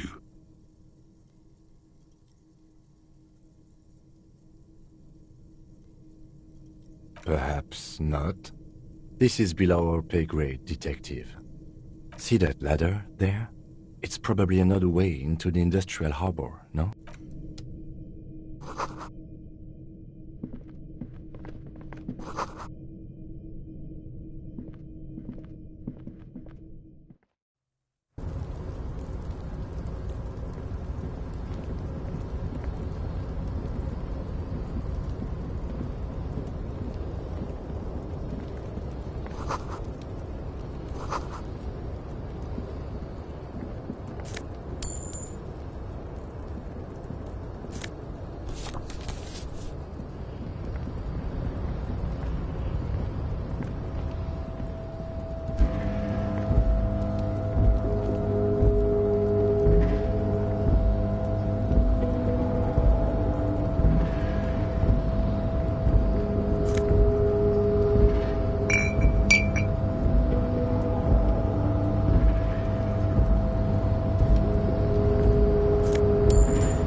There are several footprints in the mud, left by work boots. Anywhere from 6 heavy workers' boots with reinforced toes and hobnails. Isn't this something an industrial worker would wear? Noted.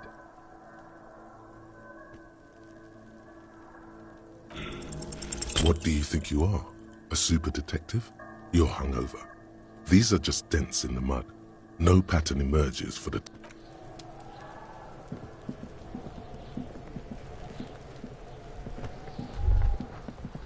You seem to be holding your breath.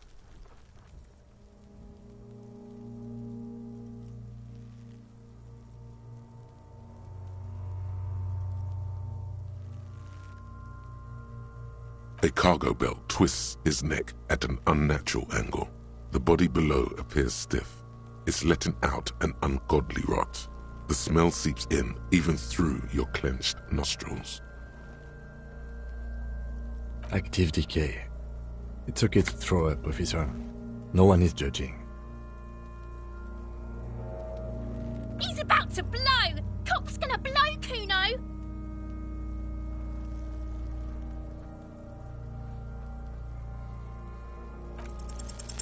The smell is repulsive. It pushes in from your mouth, more instant and more familiar than anything you'd expected. More feet.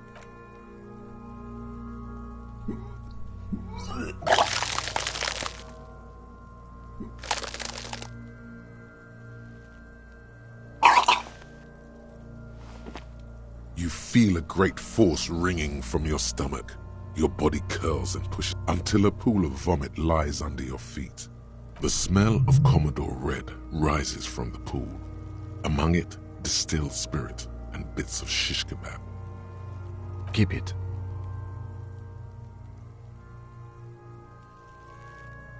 The hangover is clearly making this worse for you.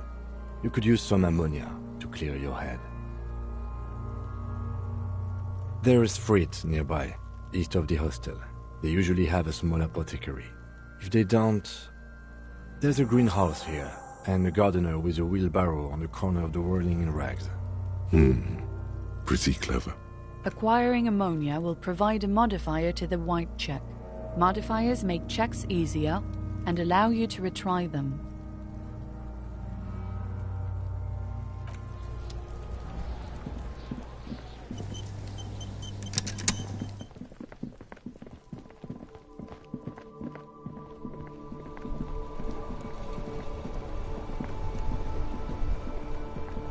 I can't believe it's snowing again. It felt like springtime just a few days ago.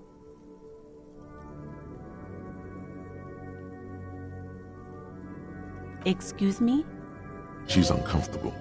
Maybe you should drop this line of questioning. Oh, Well, I didn't write it there. I'm just sitting here. Okay.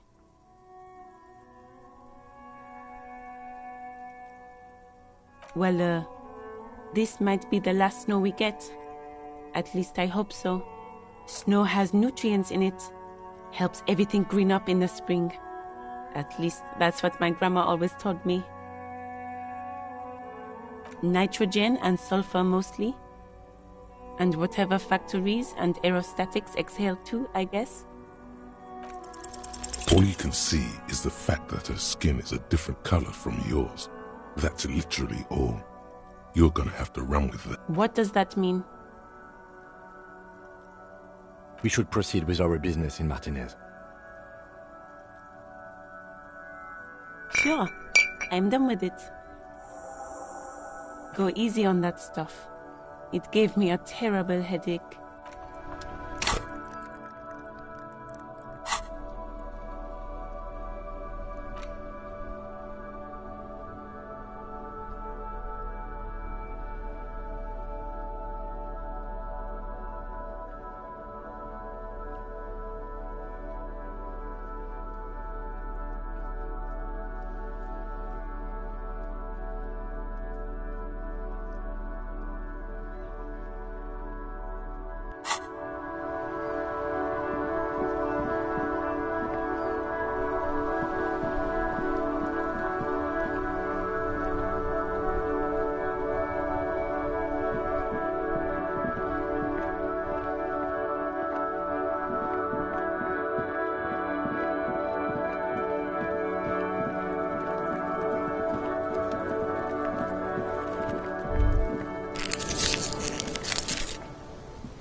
There he still is, looking right through you with his white eyes. The body below is entirely dedicated to that corpse smell. Emitting it is all it does now.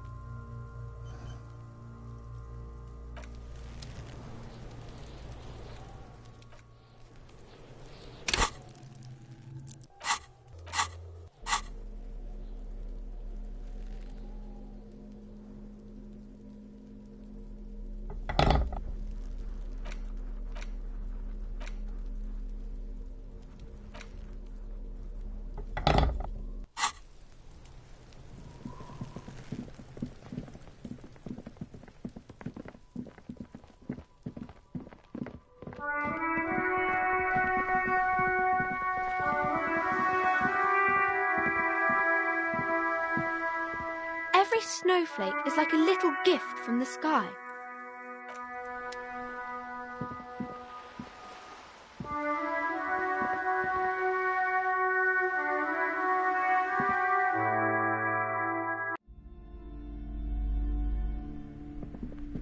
Hello again, esteemed officer, and welcome to Crime Goodness. You were already doing good, browsing the shelves. Why'd you stop? Don't you feel compelled? Go, go! Get back there. The books await you.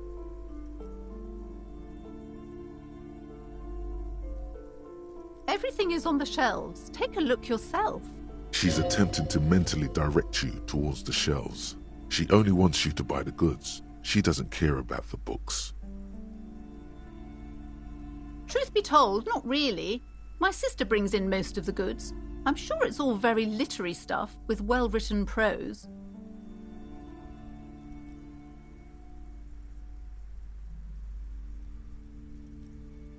But you don't learn about the important things in life from fabricated stories.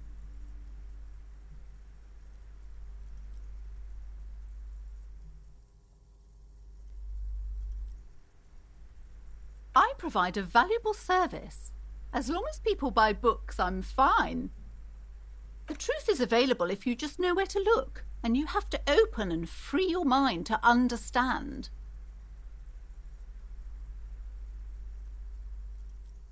She smiles and nods, seemingly relieved.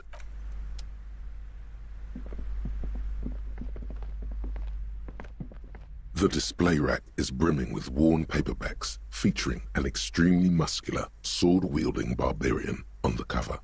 Nearly all the titles contain the word Heimdall somewhere.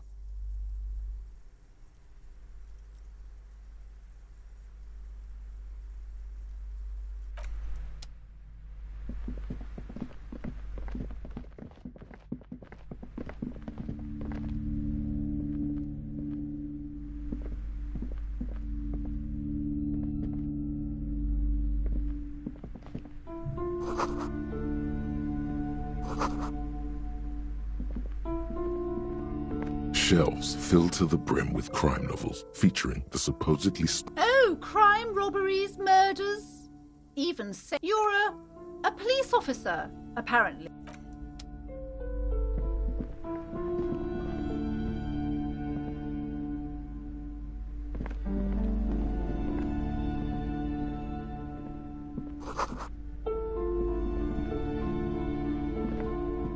This bookstore is not strictly about crime, romance, and biographies of famous. Amidst the various books, you find one written by someone named Matthias W. Dundas. The point of the book, and many others on this shelf, is to give people medicinal advice in situations where they don't have access to paid health services.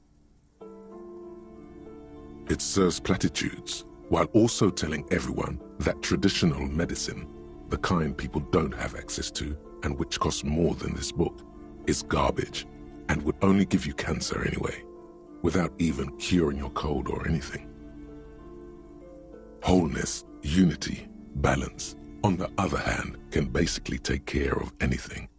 Though it is important to note, when it's up to your mind to heal yourself, then it's because of your mind that you're ill in the first place. The book features chapters on topics such as how to find magnesium. It even lists plants you can harvest magnesium from. How to continue drinking if you're an alcoholic who has destroyed his liver. And there's even a chapter on the ancient Seraïs tradition of using duck gallbladder preservatives to treat and prevent sexually transmitted diseases. Pre and post factum apply. Nothing worth buying. This is just mundane garbage. What's even paranatural about this? The throbbing in your head increases with every... Suddenly, as if out of nowhere, a small green book becomes apparent. The title, the book contains very little explanation on the matter. The book contains descriptions of various pseudoscientific therapies. For example, it recommends vigorously swatting one's naked body with a venik or hand broom, made from the leafy twigs of a young birch tree from the near Pale. It is supposedly invigorating and good for the circulation. It also recommends consuming distilled spirits like vodka or whiskey that have been aged in the Pale. Readers are instructed to cover these jars in a shallow hole just inside the Pale and leave them there for 30 to 60 days. Among other benefits, it is alleged to restore a damaged liver to perfect. That seems improbable. For general health and well-being, readers are encouraged to take regular strolls through the Pale, though a sidebar cautions readers to limit each stroll to less than an hour. These strolls promise to cleanse the mind of worries and the body of toxins, especially if the perambulator performs this ritual in the nude. This is exactly what you need.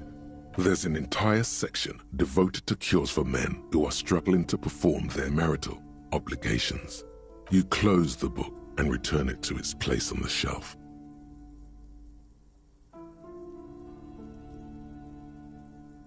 Indeed. Something about that book does seem to have spoken to you. Well, I hope it can... You've acquired an interactable item.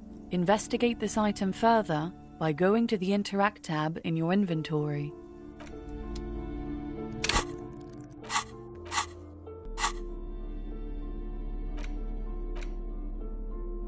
Medicinal purposes of the Pale. Flipping through the book, you find a number of sections on the general benefits of the Pale. You come across the following explanation.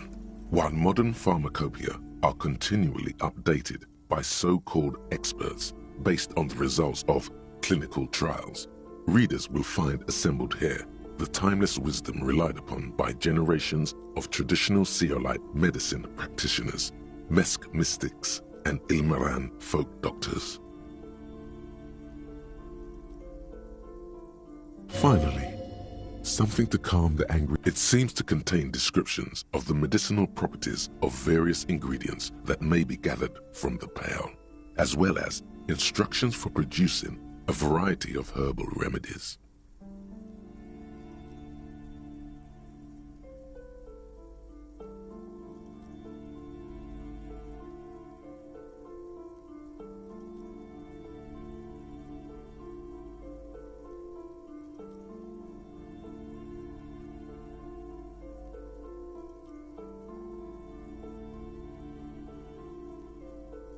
There are a number of Seolite tonics that promise to improve your short-term memory, but nothing that speaks to... There's nothing in here that speaks to hangovers directly.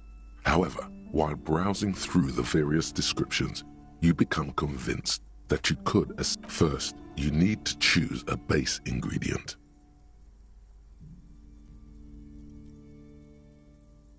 Next, you'll need to combine the base ingredient with an appropriate vehicle.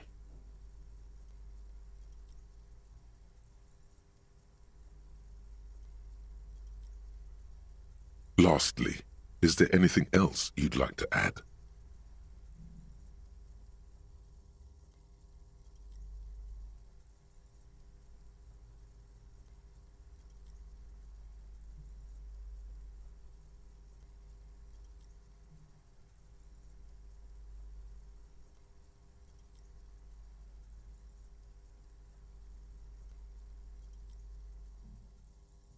The ginger root will help with the nausea, and the birch bark tea will help you flush out the toxins. The ginseng should give you more energy, as a nice bonus.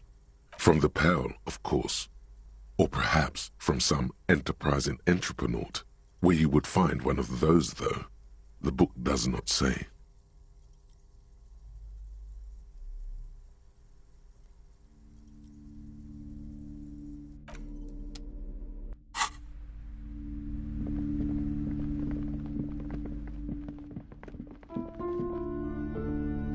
The curtains, tattered with age and covered in dust. Just as you're about to pull apart the curtains. Sir, don't touch that. I told you it's off limits for the customers. Parapsychologically speaking, we're done if you decide to open them. I won't be held responsible. She looks away, mumbling. Why is everyone always messing with the curtains? Why can't they just buy books like normal people?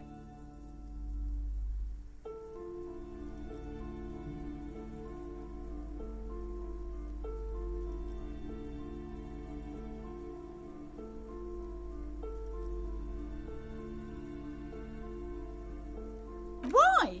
It's not like anyone was killed there. I am sorry. I don't mean to be so impolite. Just please don't go there. I can't allow that. You'll only make things worse and unleash the powers. No, it's just a storeroom for the employees, I told you. Now please step away from the curtains.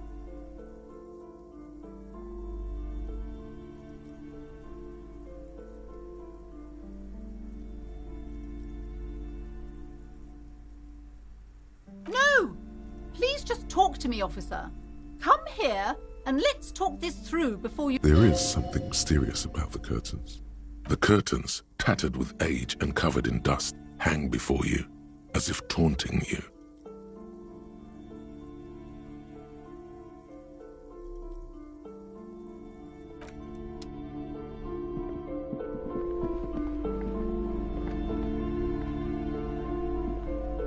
Hello again, esteemed officer, and welcome. I already told you, it's just a storage room for employees.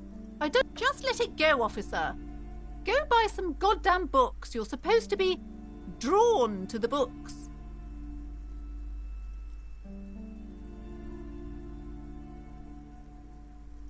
No!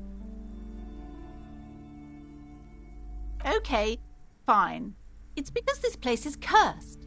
Just like Annette said, they don't call it the doomed commercial area for nothing. Are you happy now, officer? Happy that you've ruined everything? Host of hosts, she prays. Guard me and my honest business venture from the curse that lurks. But take it easy. You've broken her resistance. Pushing her further will gain nothing. Yes, I've contacted numerous parapsychologists and even a pair of Simonese mediators. They provided me with the wards. The wards help to keep the doom at bay and protect us against the darkness that lies further in the building, even though now I fear it's not enough. Oh, this? No, it's a special Himian amulet, blessed by desert pygmy shamans, with a spell of compulsion. It's to compel people to buy books.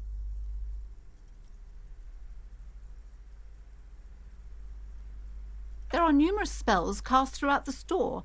I had the books anointed with a different inducement spell, for example. It's guaranteed to boost sales 15%. The curse is so much worse than you could imagine. It's a disease. It's the curse of financial distress, of ruin and bankruptcy. Didn't that curtain just move?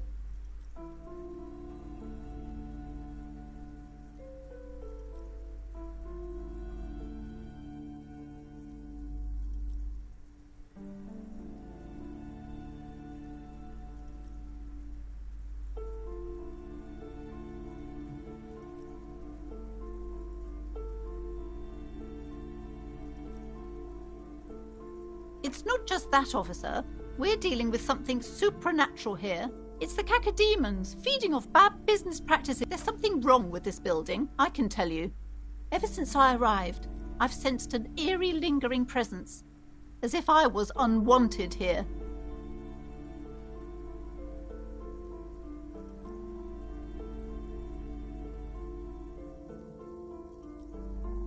Sounds familiar.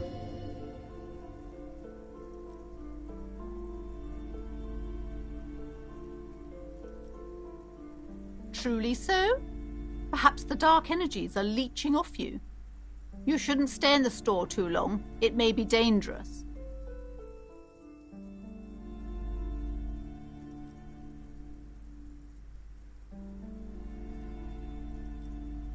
Most certainly not. I don't want anyone who's not familiar with the psychic arts. Psychic arts? Sounds right down our alley.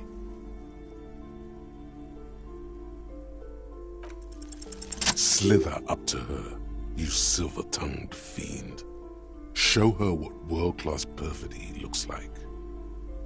Are you sure? Don't think I haven't seen charlatans before.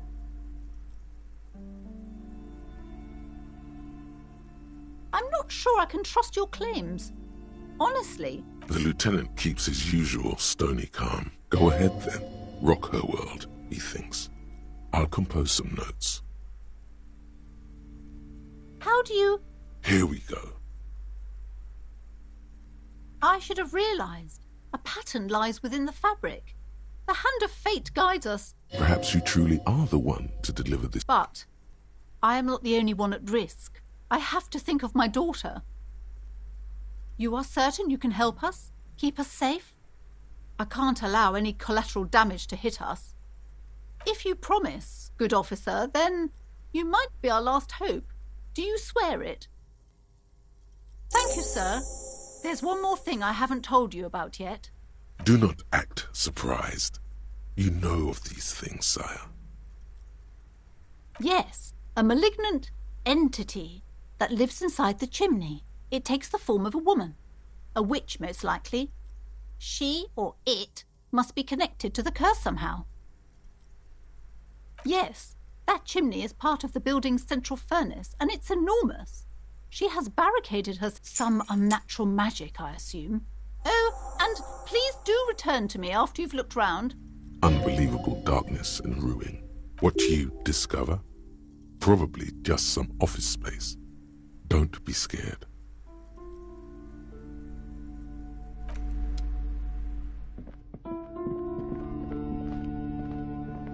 see a set of You see a dimly lit room full of dusty furniture and trash. A doorway stands in the back, covered in dozens of... Oh!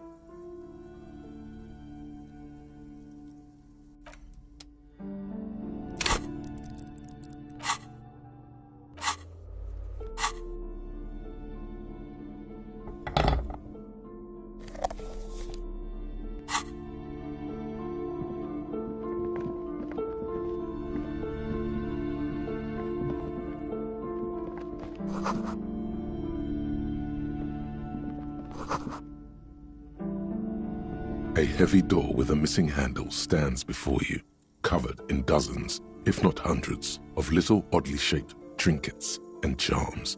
It appears to be locked. Only an echo, a hollowed-out, dark echo.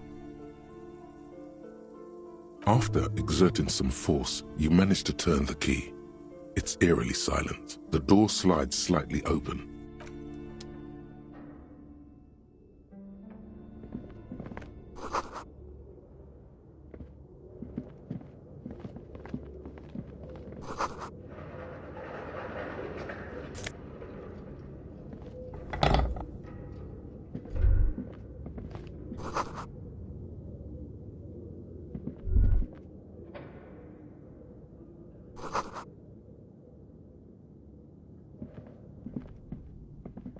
A barbell lies on the floor. It's 60 kilograms. Your triceps hum at the sight of these weights. Show the world what... There are no collars on the barbell. This is a safety hazard. Why does it feel so familiar?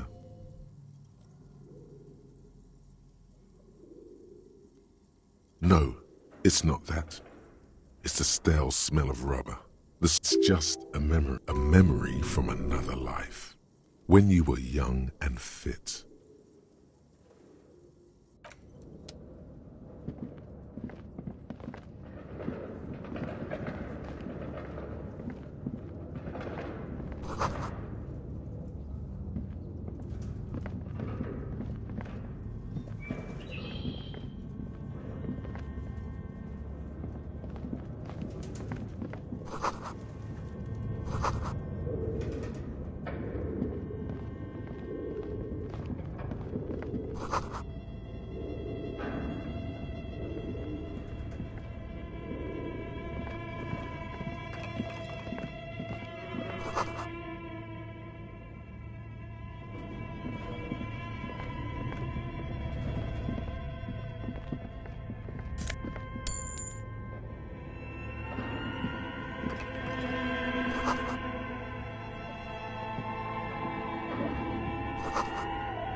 This appears to be some kind of machine with a cube-shaped heart and a wired framework.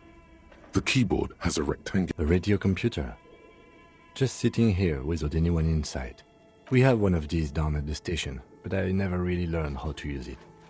The machine lights up like some prehistoric animal stirring from its slumber, revealing fluorescent play and print keys on the keyboard. The hatch, it's empty like a beehive without its brood. The filament you have would fit perfectly inside the compartment. Like a smooth draw, the filament slides into place. On the keyboard, the play key starts blinking. A bar of fabric right above the keyboard starts producing a soft hum, the sound of static. Have you stirred the ghost of the doomed commercial area from its rest? Could this be its dismembered heart? The static gets louder, slowly filling up the abandoned hall. Good afternoon. Fortress accident en rue de Saint-Ghislaine. This is East Insulindian Repeater Station. Please repeat. Is this the production schedule?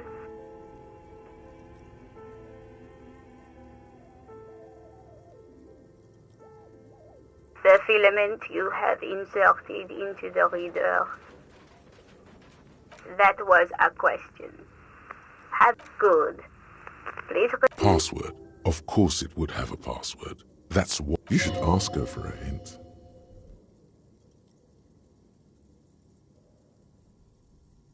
No. Still no. Received. I will register. Don't worry. Passwords have a way of... Fortress accident. Is there anything else I can do for you today? Yes, I am alive. I am 74. She repeats passwords. Programming people are all paranoid.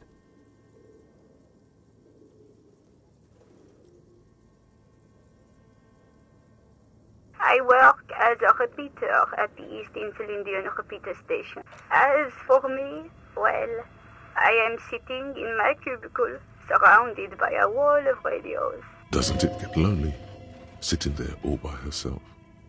Lonely? Why would it get lonely?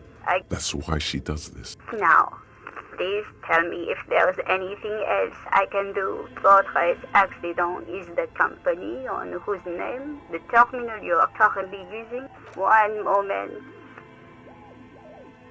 Fortress Accident SCA produces revolutionary interactive call-in radio games. That's what the catalog says. Any other questions? Thank you, and goodbye. Tiles on the cube are still smoldering, casting the framework in a soft glow. Behind the hatch sits a cube-like crisscross of filaments, smoldering in the dark like fireflies. Silver...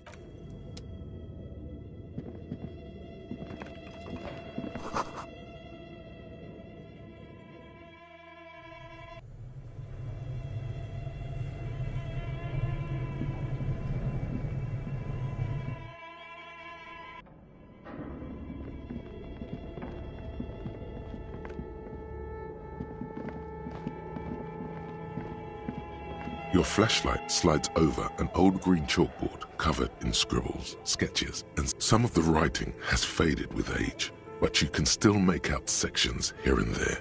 Photos and drawings have been pinned to the board.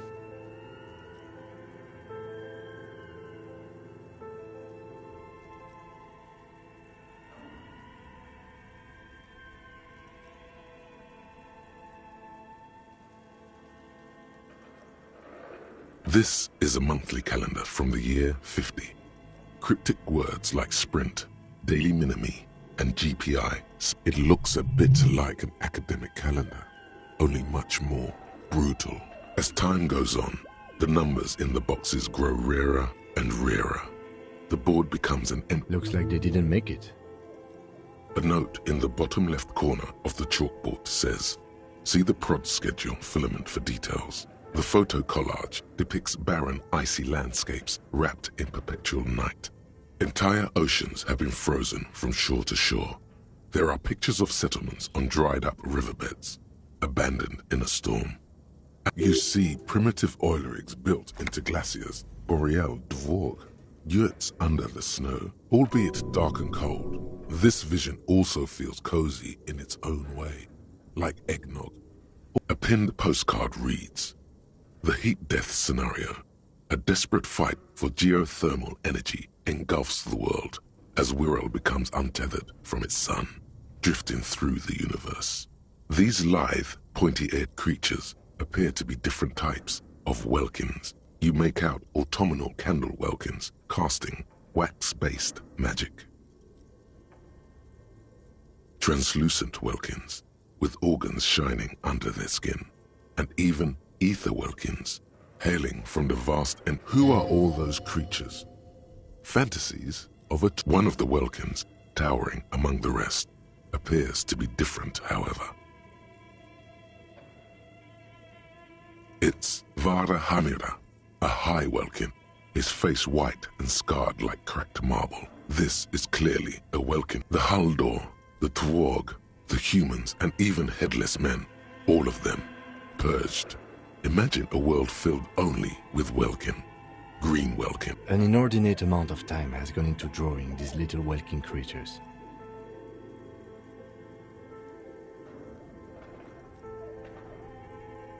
This looks like concept art for a project. It's not really real.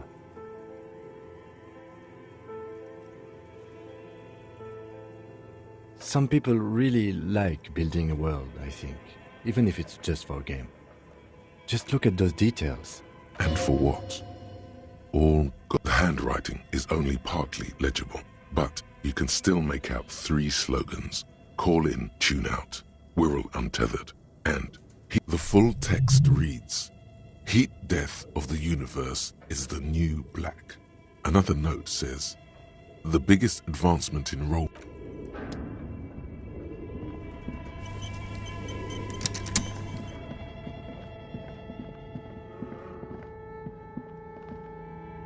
Yes?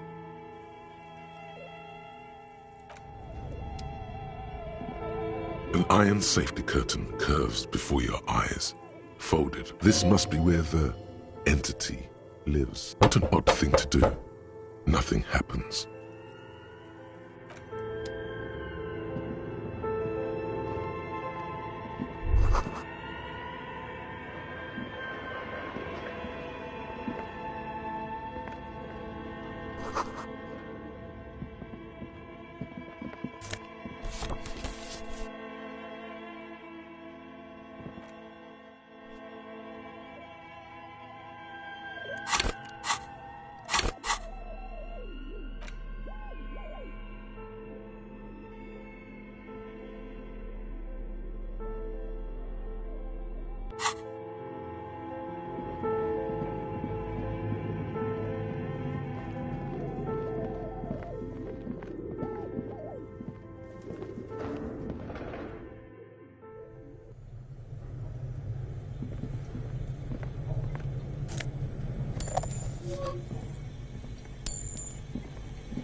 You see a terrifying ice bear with a strange compartment in its belly.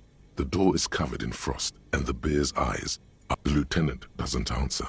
His eyes are glued to the animal. A sharp slice of light shines out from its mysterious belly door. A gust of freezing cold air rushes to greet you. You hear a low grumble as the bear... The lieutenant takes a peek inside. His hand has found the holster of his gun.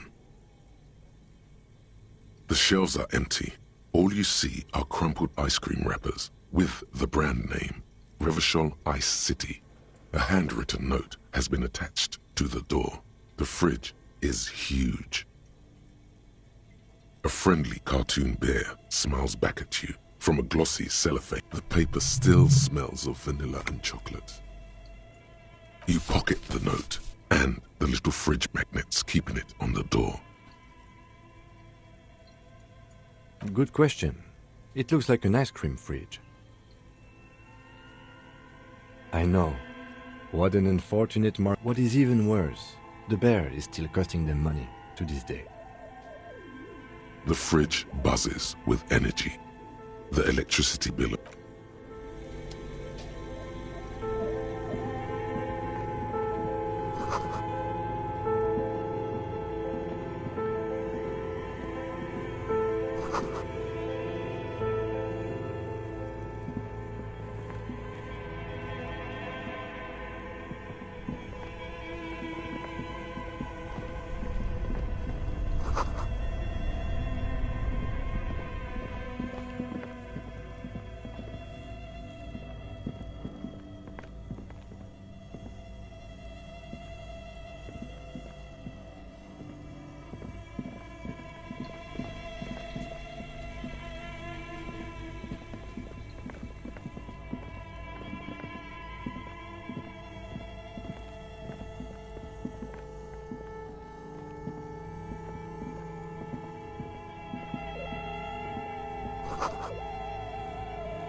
A few bricks have fallen off, revealing a compartment behind the wall.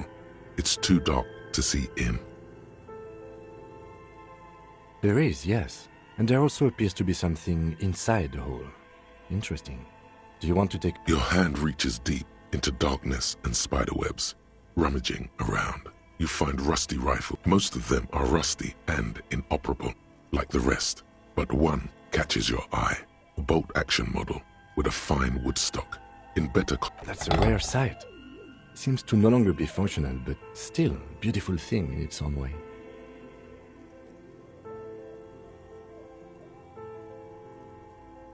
It means there are firearms, albeit inoperable, still lying around in Martinez. It's an interesting coincidence. He likes this find.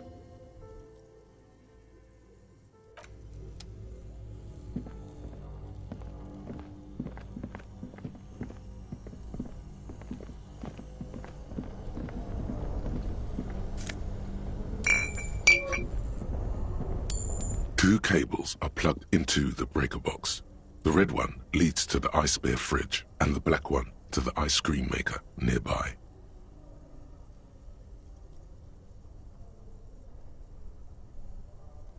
An electric sizzle. The room is slightly quieter now.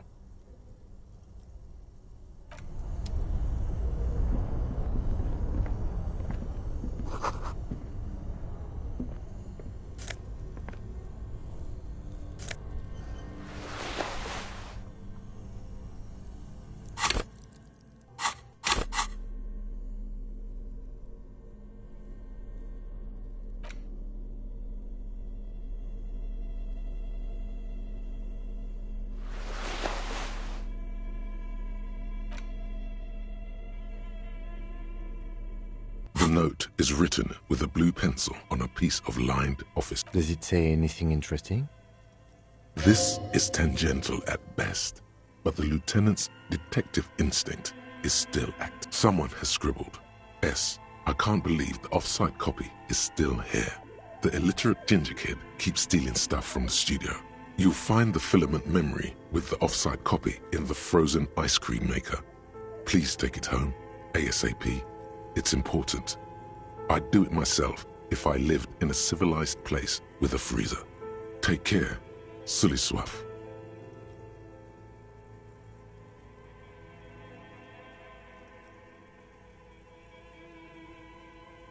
Someone who owns a radio computer? My guess is as good as yours, officer.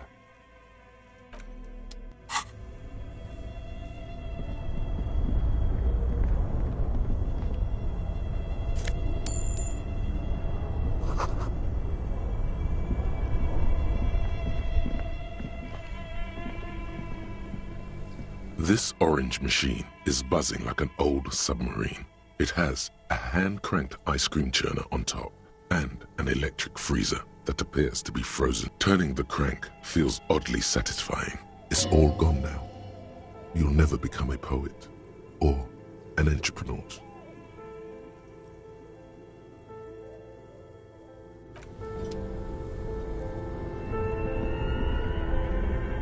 Only the black cable is plugged into the breaker box, while the red one lies neglected.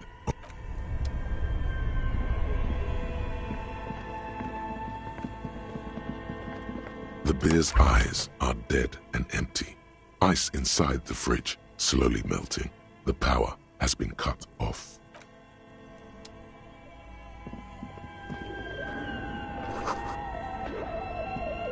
A thick layer of coal dust covers the furnace. Looks like this furnace has a face, and it's a face of agony. It's dark and grimy here. In the darkness you can hear chatter. It's coming from above. A voice, or the echo is so prominent, it's impossible to discern what the voices are saying. What are you doing?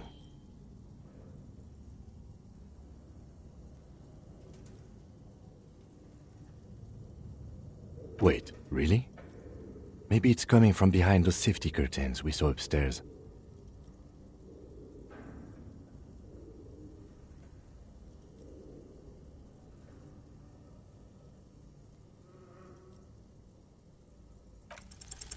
muster all your strength and yell. Your dehydrated, hungover throat can... A lifetime of smoking and drinking will do that. The chatter from the chimney continues on as before.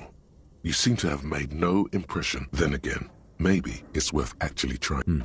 Maybe you should let your voice rest, officer. Try again later.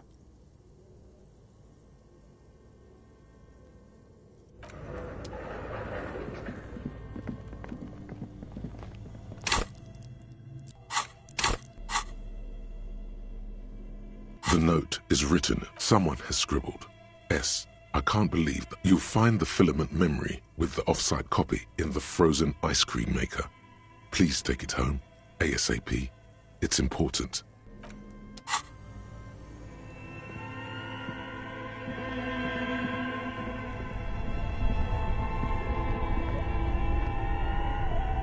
Only the black cable is plugged somewhere in the dark. A giant something close to you. Why did you do that?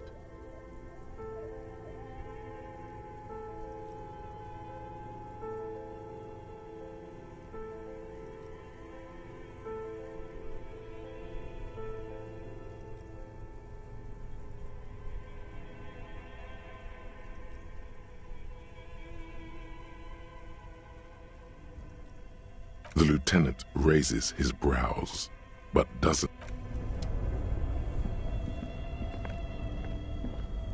This orange machine is dead still. It has a hand-cranked ice cream churner and an electric freezer. Turning the crank feels oddly satisfying. Like it's all gone now. You'll never become a poet or an entrepreneur.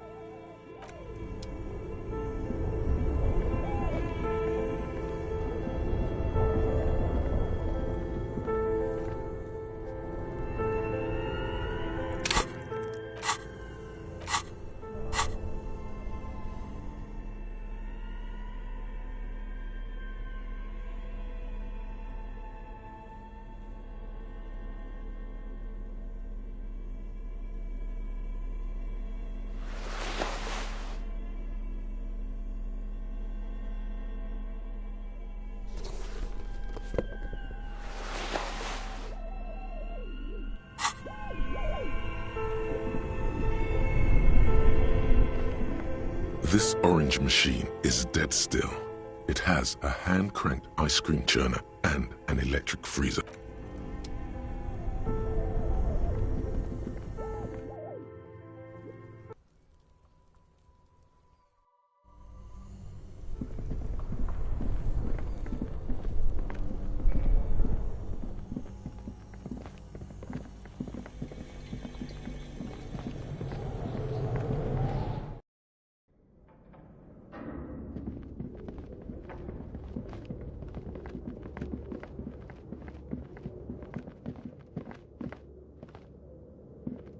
As before, this is directly above the central furnace in the cellar. Again, your voice becomes a raspy croak mid-sentence. A sudden bout of self-pity. Sire, may we suggest something? Think of the yelling into the furnace as a grand performance. Perhaps it's not such a bad idea. Again, a sudden bout. Sire, perhaps it's not...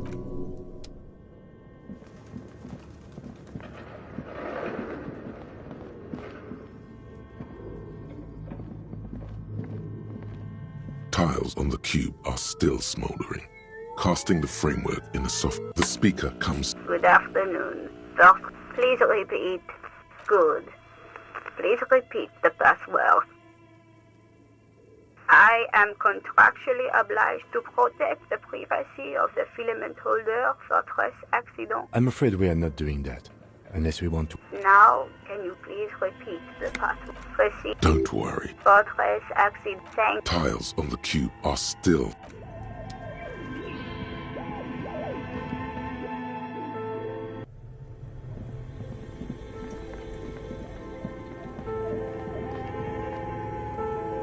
A thick layer of coal dust covers the furnace, coloring it pitch black.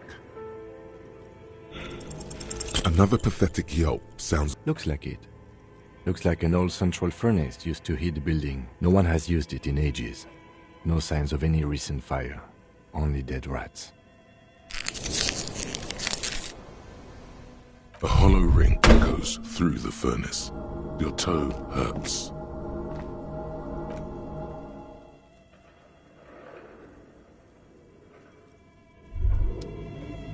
You feel something in your chest, an unnatural pressure. It's spreading to your left arm, your jaw. Very, very bad. This is all you feel is pain and weakness. You have to surrender now. We all do. It gets so dark. The cop suffers final heart attack. A detective lieutenant.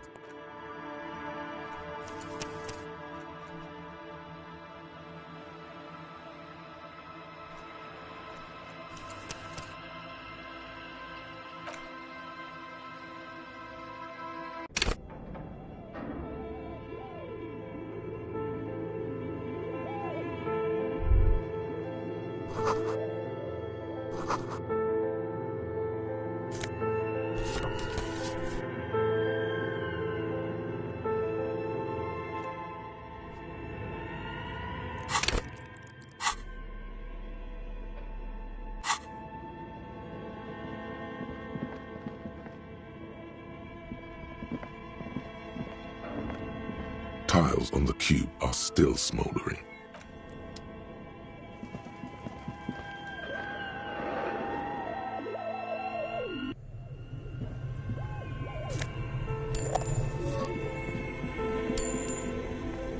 You see a terrified lieutenant doesn't own a gust of. The lieutenant takes a peek. Of course, just a let's take a look inside. The shelves are empty. All you see, you pocket the note. A friendly card. The paper still smells of vanilla and chocolate. Good question. I know. What is even worse? The fridge buzzes with...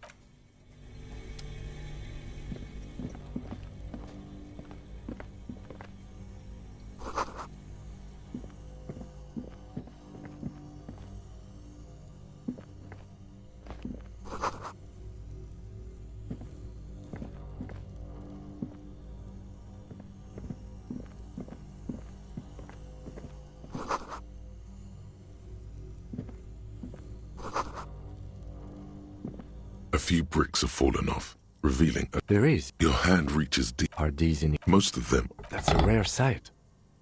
It means there are fights. He likes this. Seems like an old bunker.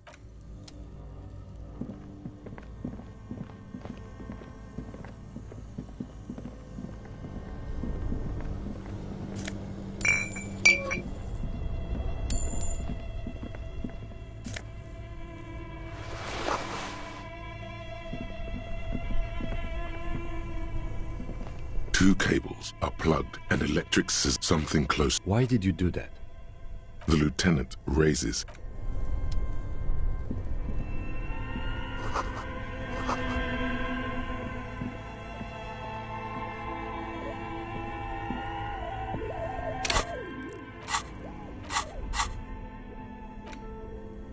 The note.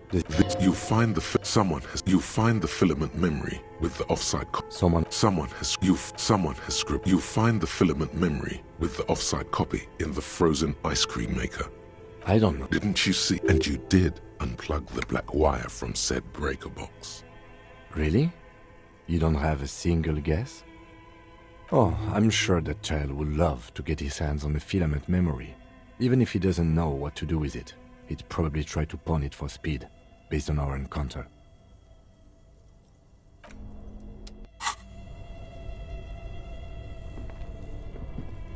This orange machine is dead still.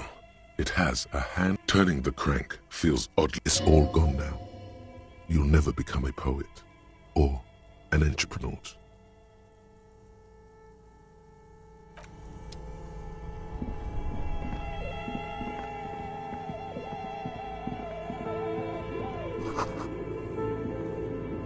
Thick layer. Looks like this furnace has a face. Looks like it. No one has used it in ages. It's dark. The echo is... What are you doing?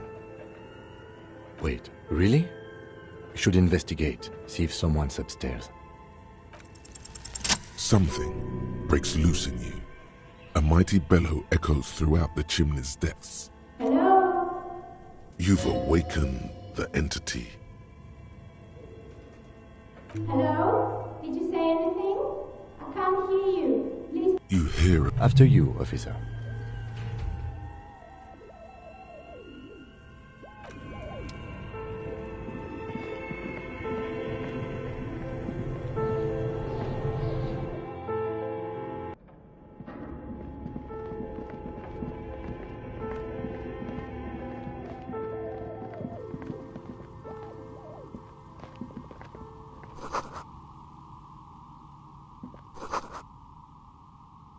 Hello, I'm Nia. Did you try knocking on my window? I must have missed you. I've been listening to my Milius. So what kind of die are you? Could this be the malicious entity? Perhaps it's why she's got a direct view to the backyard. You should interrogate her about the lynching. Yes, Amelia is like a call-in station. You need a two-way radio to access one. That's why I have these. Mostly, they just teach you to swear in different languages. But some of the stations can be quite interesting. I was so absorbed, I must have missed you knocking. Then how did you get inside? By the south entrance? You know what? It doesn't even matter.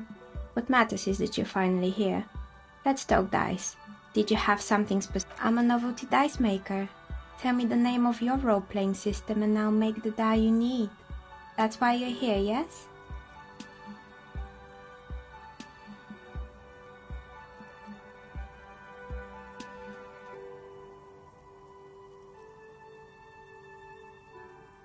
How strange. Well, if you're interested, my rate is 10 real per set.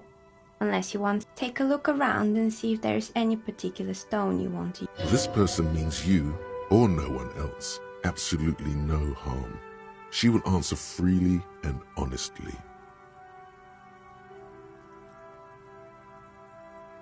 How did I become one? It was a business decision. I was a regular jeweler. Some of my friends were role players. They asked me to make some polyhedral dice out of cobalt.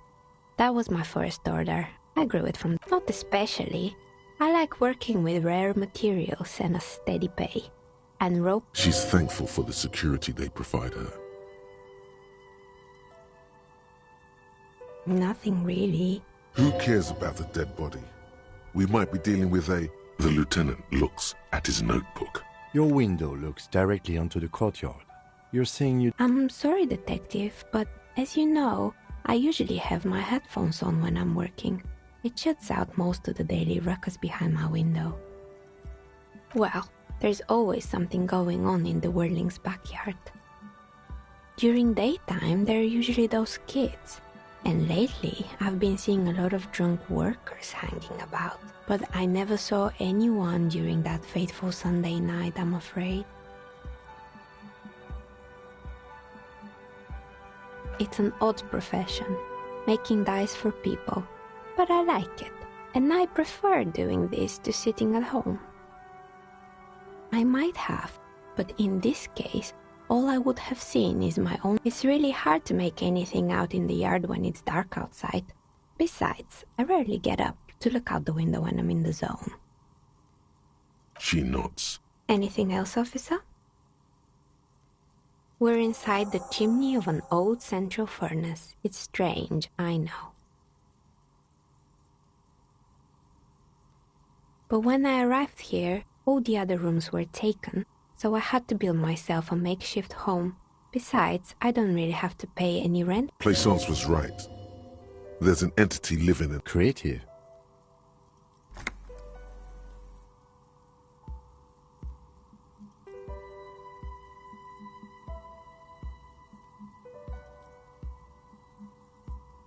More or less. Are you interested in anyone specific? Oh, quite a lot of them spring to mind.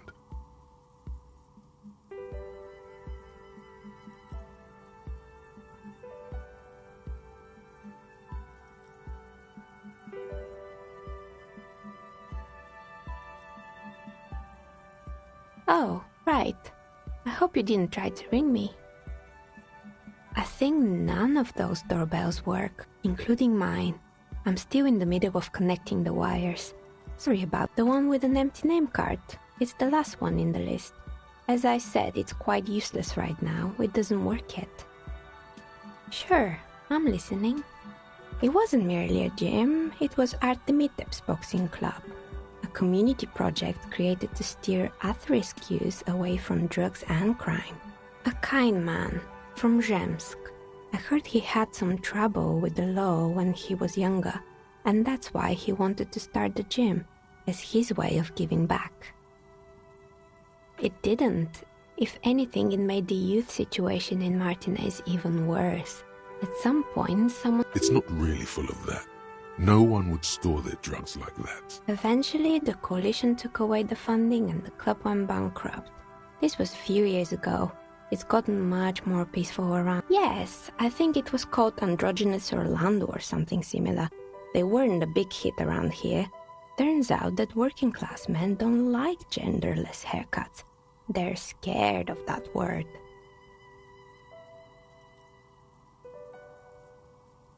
Me neither. I just want it off my face.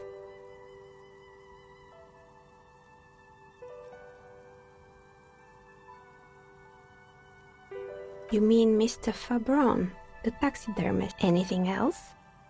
Oh, this one's a mess. There used to be a company that promised to repair windows 24 hours a day. Turns out, the business was actually set up as a front for an illicit group that was producing snuff milias. Who would have guessed? And they never cleaned up the debris either. Now it's just littering the hallway and I have no idea how to get rid of it on my own. It's a Sub Rosa radio station that broadcasts real murders with real victims. Some people pay good money to get off. Don't worry, the ICP has a separate division that deals exclusively with unlicensed sub-roses. This isn't our problem. Good luck with that. It's not easy catching those perpetrators. There used to be a fashion atelier here, but I have forgotten the head designer's name. They were doing well for a couple of years, until the insect rights activists came. Yeah, the atelier didn't know it either. They produced a certain collection that used chitin among the materials. Apparently chitin is made in the Occident, where it's extracted from beetle wings. And you know how all kinds of political movements are big in the Occident. The activists shut down the biggest chitin supplier, which of course caused the price to skyrocket. And, naturally, all the most fashionable tastemakers refused to be seen in chitin from then on. The atelier went bankrupt before they could finish the collection. Actually, insects do have brains, but yes, I understand what you're saying. I think... As she shifts around, you notice several dead flies on the... Anything else? They were made by a company called Slipstream. After they pivoted from making rotor blades to skis, their chief executive took off on a vacation with all their money. Honestly, I think it's quite funny. I think he's still sending out holiday transmissions from Tulula or Tiumotiri or Hashtkor or wherever he is. The usual, I imagine. That he's been thinking up all kinds of new business plans and can't wait to get started on them. Men like that are a curse. Sure, but Slipstream is history now. All the remaining, I have no idea why those skis and blades are still lying around. They were just the props. Why return them?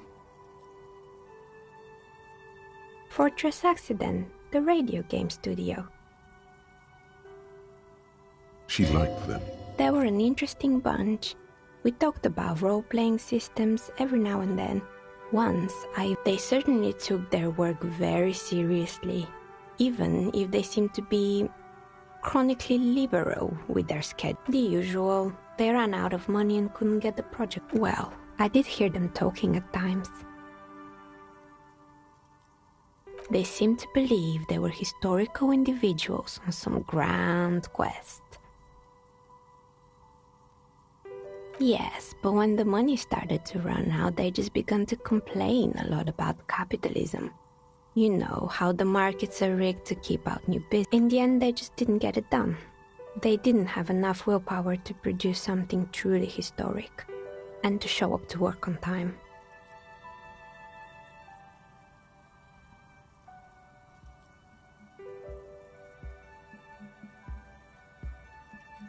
Still, not everyone is going to make it. That's the nature of the game. The result is 1 on a 20-sided die. The dice is black and filled. Anything else?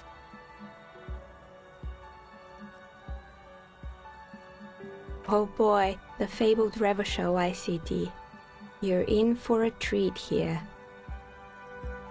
The place was owned by 2 guys who had some rather innovative ideas about marketing.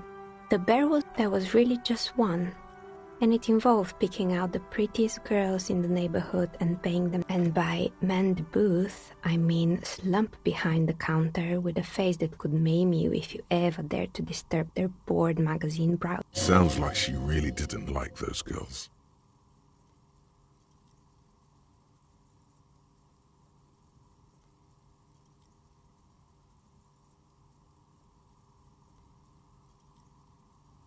It didn't. Occasionally the girls had their friends over, which doubled the amount of hairsprays, and they already had the bear. The bear. Of course not. The bear was terrifying. No one wants ice cream guarded by a hostile apex predator. To make matters worse, the fridge didn't work too well either, and half the ice cream came out malformed and partially melted. Eventually, Revachol ICT lost the price war to its rival, Glacé 5000. Glacé 5000 sold caramel sundaes for only 5 cents a piece, out of regular fridges.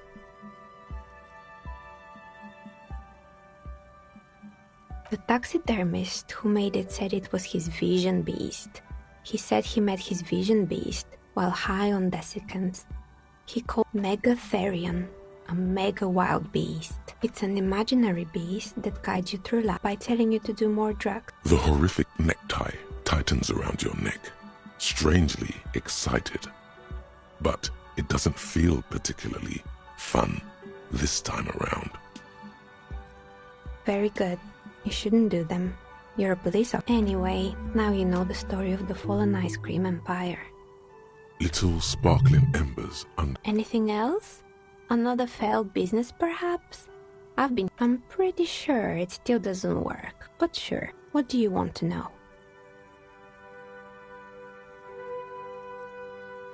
Sure, I'm listening. Good. I hope it clarified things a bit. What else? I've heard the stories, but I don't think those stories are true.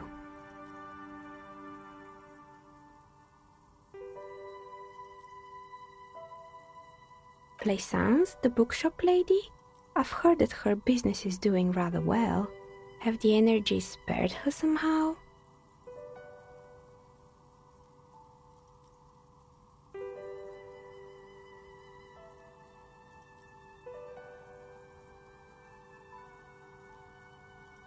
All right, but it's not just the bookstore that's still up and running. What about the whirling in rags? Some people say it's part of the building complex.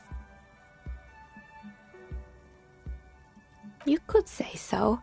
Both houses were built at the same time and under the east of the Commerce Central project.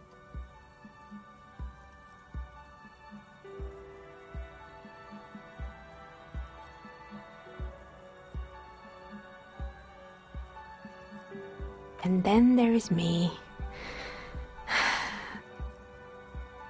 I've been here for 14 years, selling novelty dice to role-playing enthusiasts.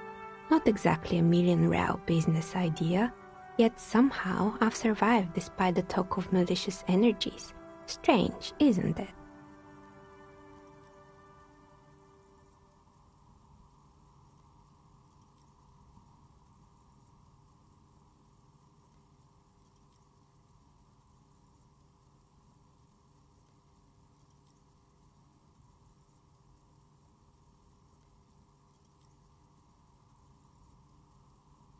Malignant entity? What does that even mean? Some kind of sorceress? What about you, officer? Time has come to face the source.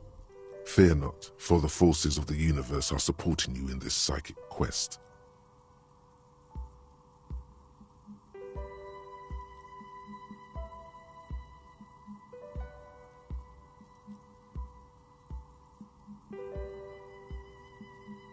Exactly. Truth is always so, but I'm glad we got this sorted out. Plaisance is not going to like what you have to tell her.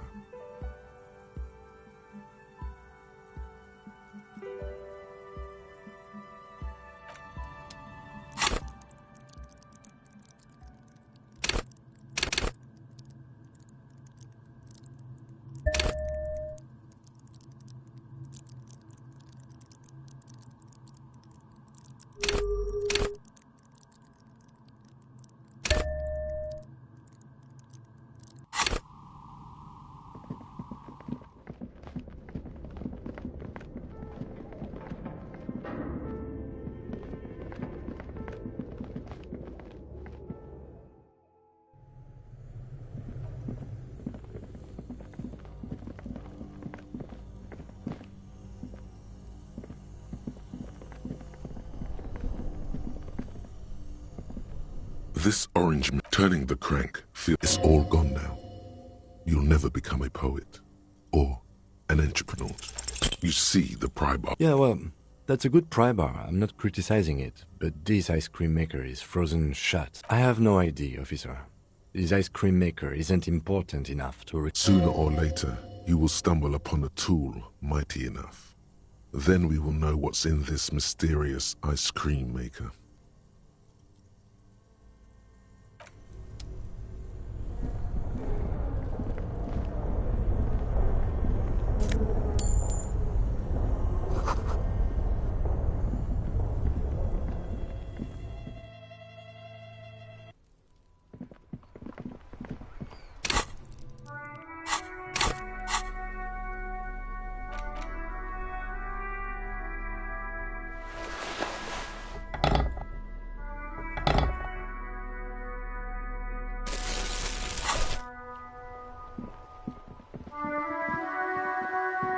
Hello, sir.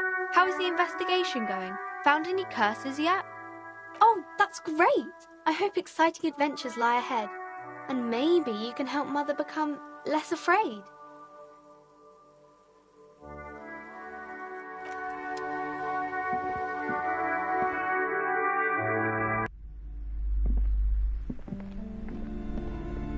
You're alive and well. Don't keep me waiting now. What's in there? In that dark sarcophagus? Yes, yes? How what? Tell her how ghastly it was. You know it's what she wants to hear.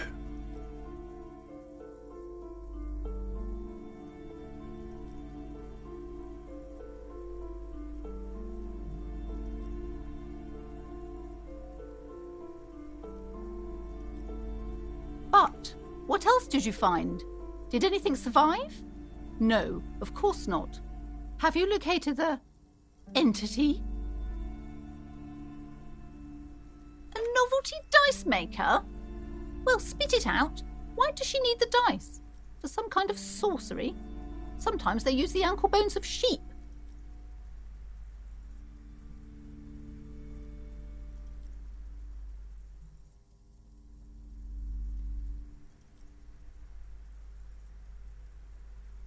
I don't understand. If it's not her, then where is the source of the doom? How did she... The narrative she's built herself. Just don't say you don't have any answer yet. To hell with it. Perchance you ought to just lie, sire.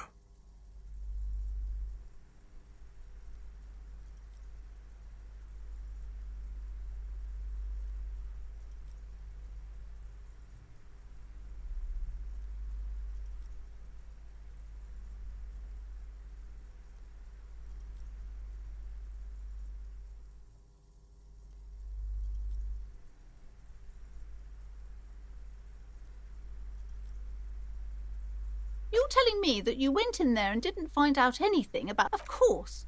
I should have known better than to put my hopes on a man like you. The investigation's over. I don't want you going in there anymore. Wow. Total psychic collapse. I am sorry we had to disappoint you, ma'am. Can we go now? Okay, but please, only a few questions. You wouldn't want to disturb the spirits. Yes, the Simonees are very crafty, and their wards are extremely powerful. Lesser wards simply won't do here. The woman before you scanned.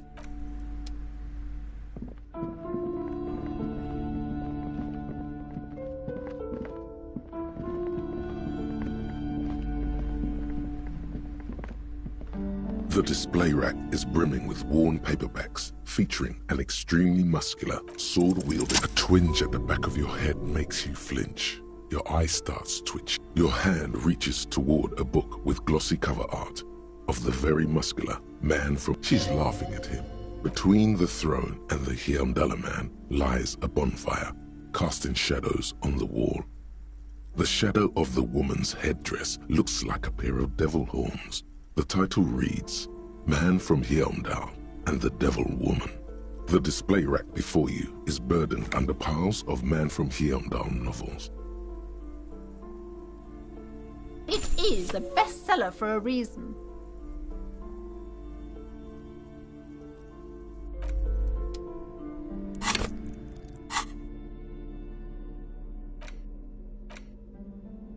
The edges of the pages are worn and smudged.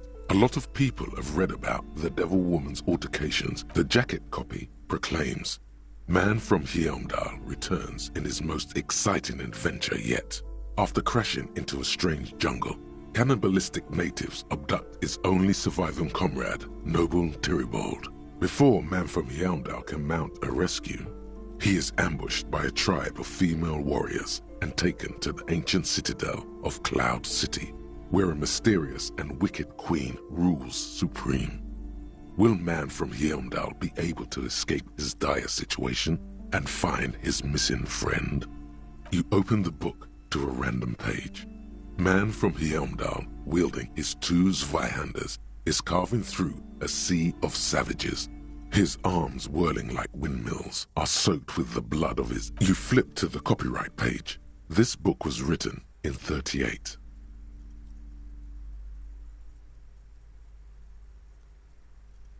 Berserker rage burns in his azure-hued eyes as he brings glory and honor to his long-lost Hyamdala tribe. From the village of Hyamdala, the ivory giant roars like an ice bear, and the winds of Gatla howl out his name. Man from Hyamdala rides on a gilded griffin, his golden mane billowing in the breeze. Both Zweihanders sheathed on his back, he is off to war. The steel muscles of Man from Hyamdala gleam in the humid jungle air. Yet the man does not sweat. In meditation, his soul drifts in the frigid northlands he calls home. A passage reads, The man from Hyamdala looks up, his eyes blue as the mountain lakes of his homeland. He rarely speaks, but now his voice booms in the darkened throne room. Do not try to sap my masculine essence, wicked temptress. Thine spells are no match for purity and strength of will. Brothers of Hyamdala, stand above the vices of flesh, for it is weak and corruptible. Yet mine is forged in gore, and I have grand plans for you, Man from Hyamdala. She gestures her diabolical hand toward an array of potions and unguents. First, you shall please me. Then lead my armies against the vicious cannibals. Not a muscle moves in the face of the Man from Hyamdala. Yet inside, there is turmoil. This goes against all he holds. In the final pages, Man from Hyamdala mounts Galavarin, his mighty griffin, and turns his gaze to the horizon. Queen Lydiana is dead, but an army of cannibals is storming the gates. To find out what happens next, you'll have to pick up Man from Hyamdala and the Three-Eyed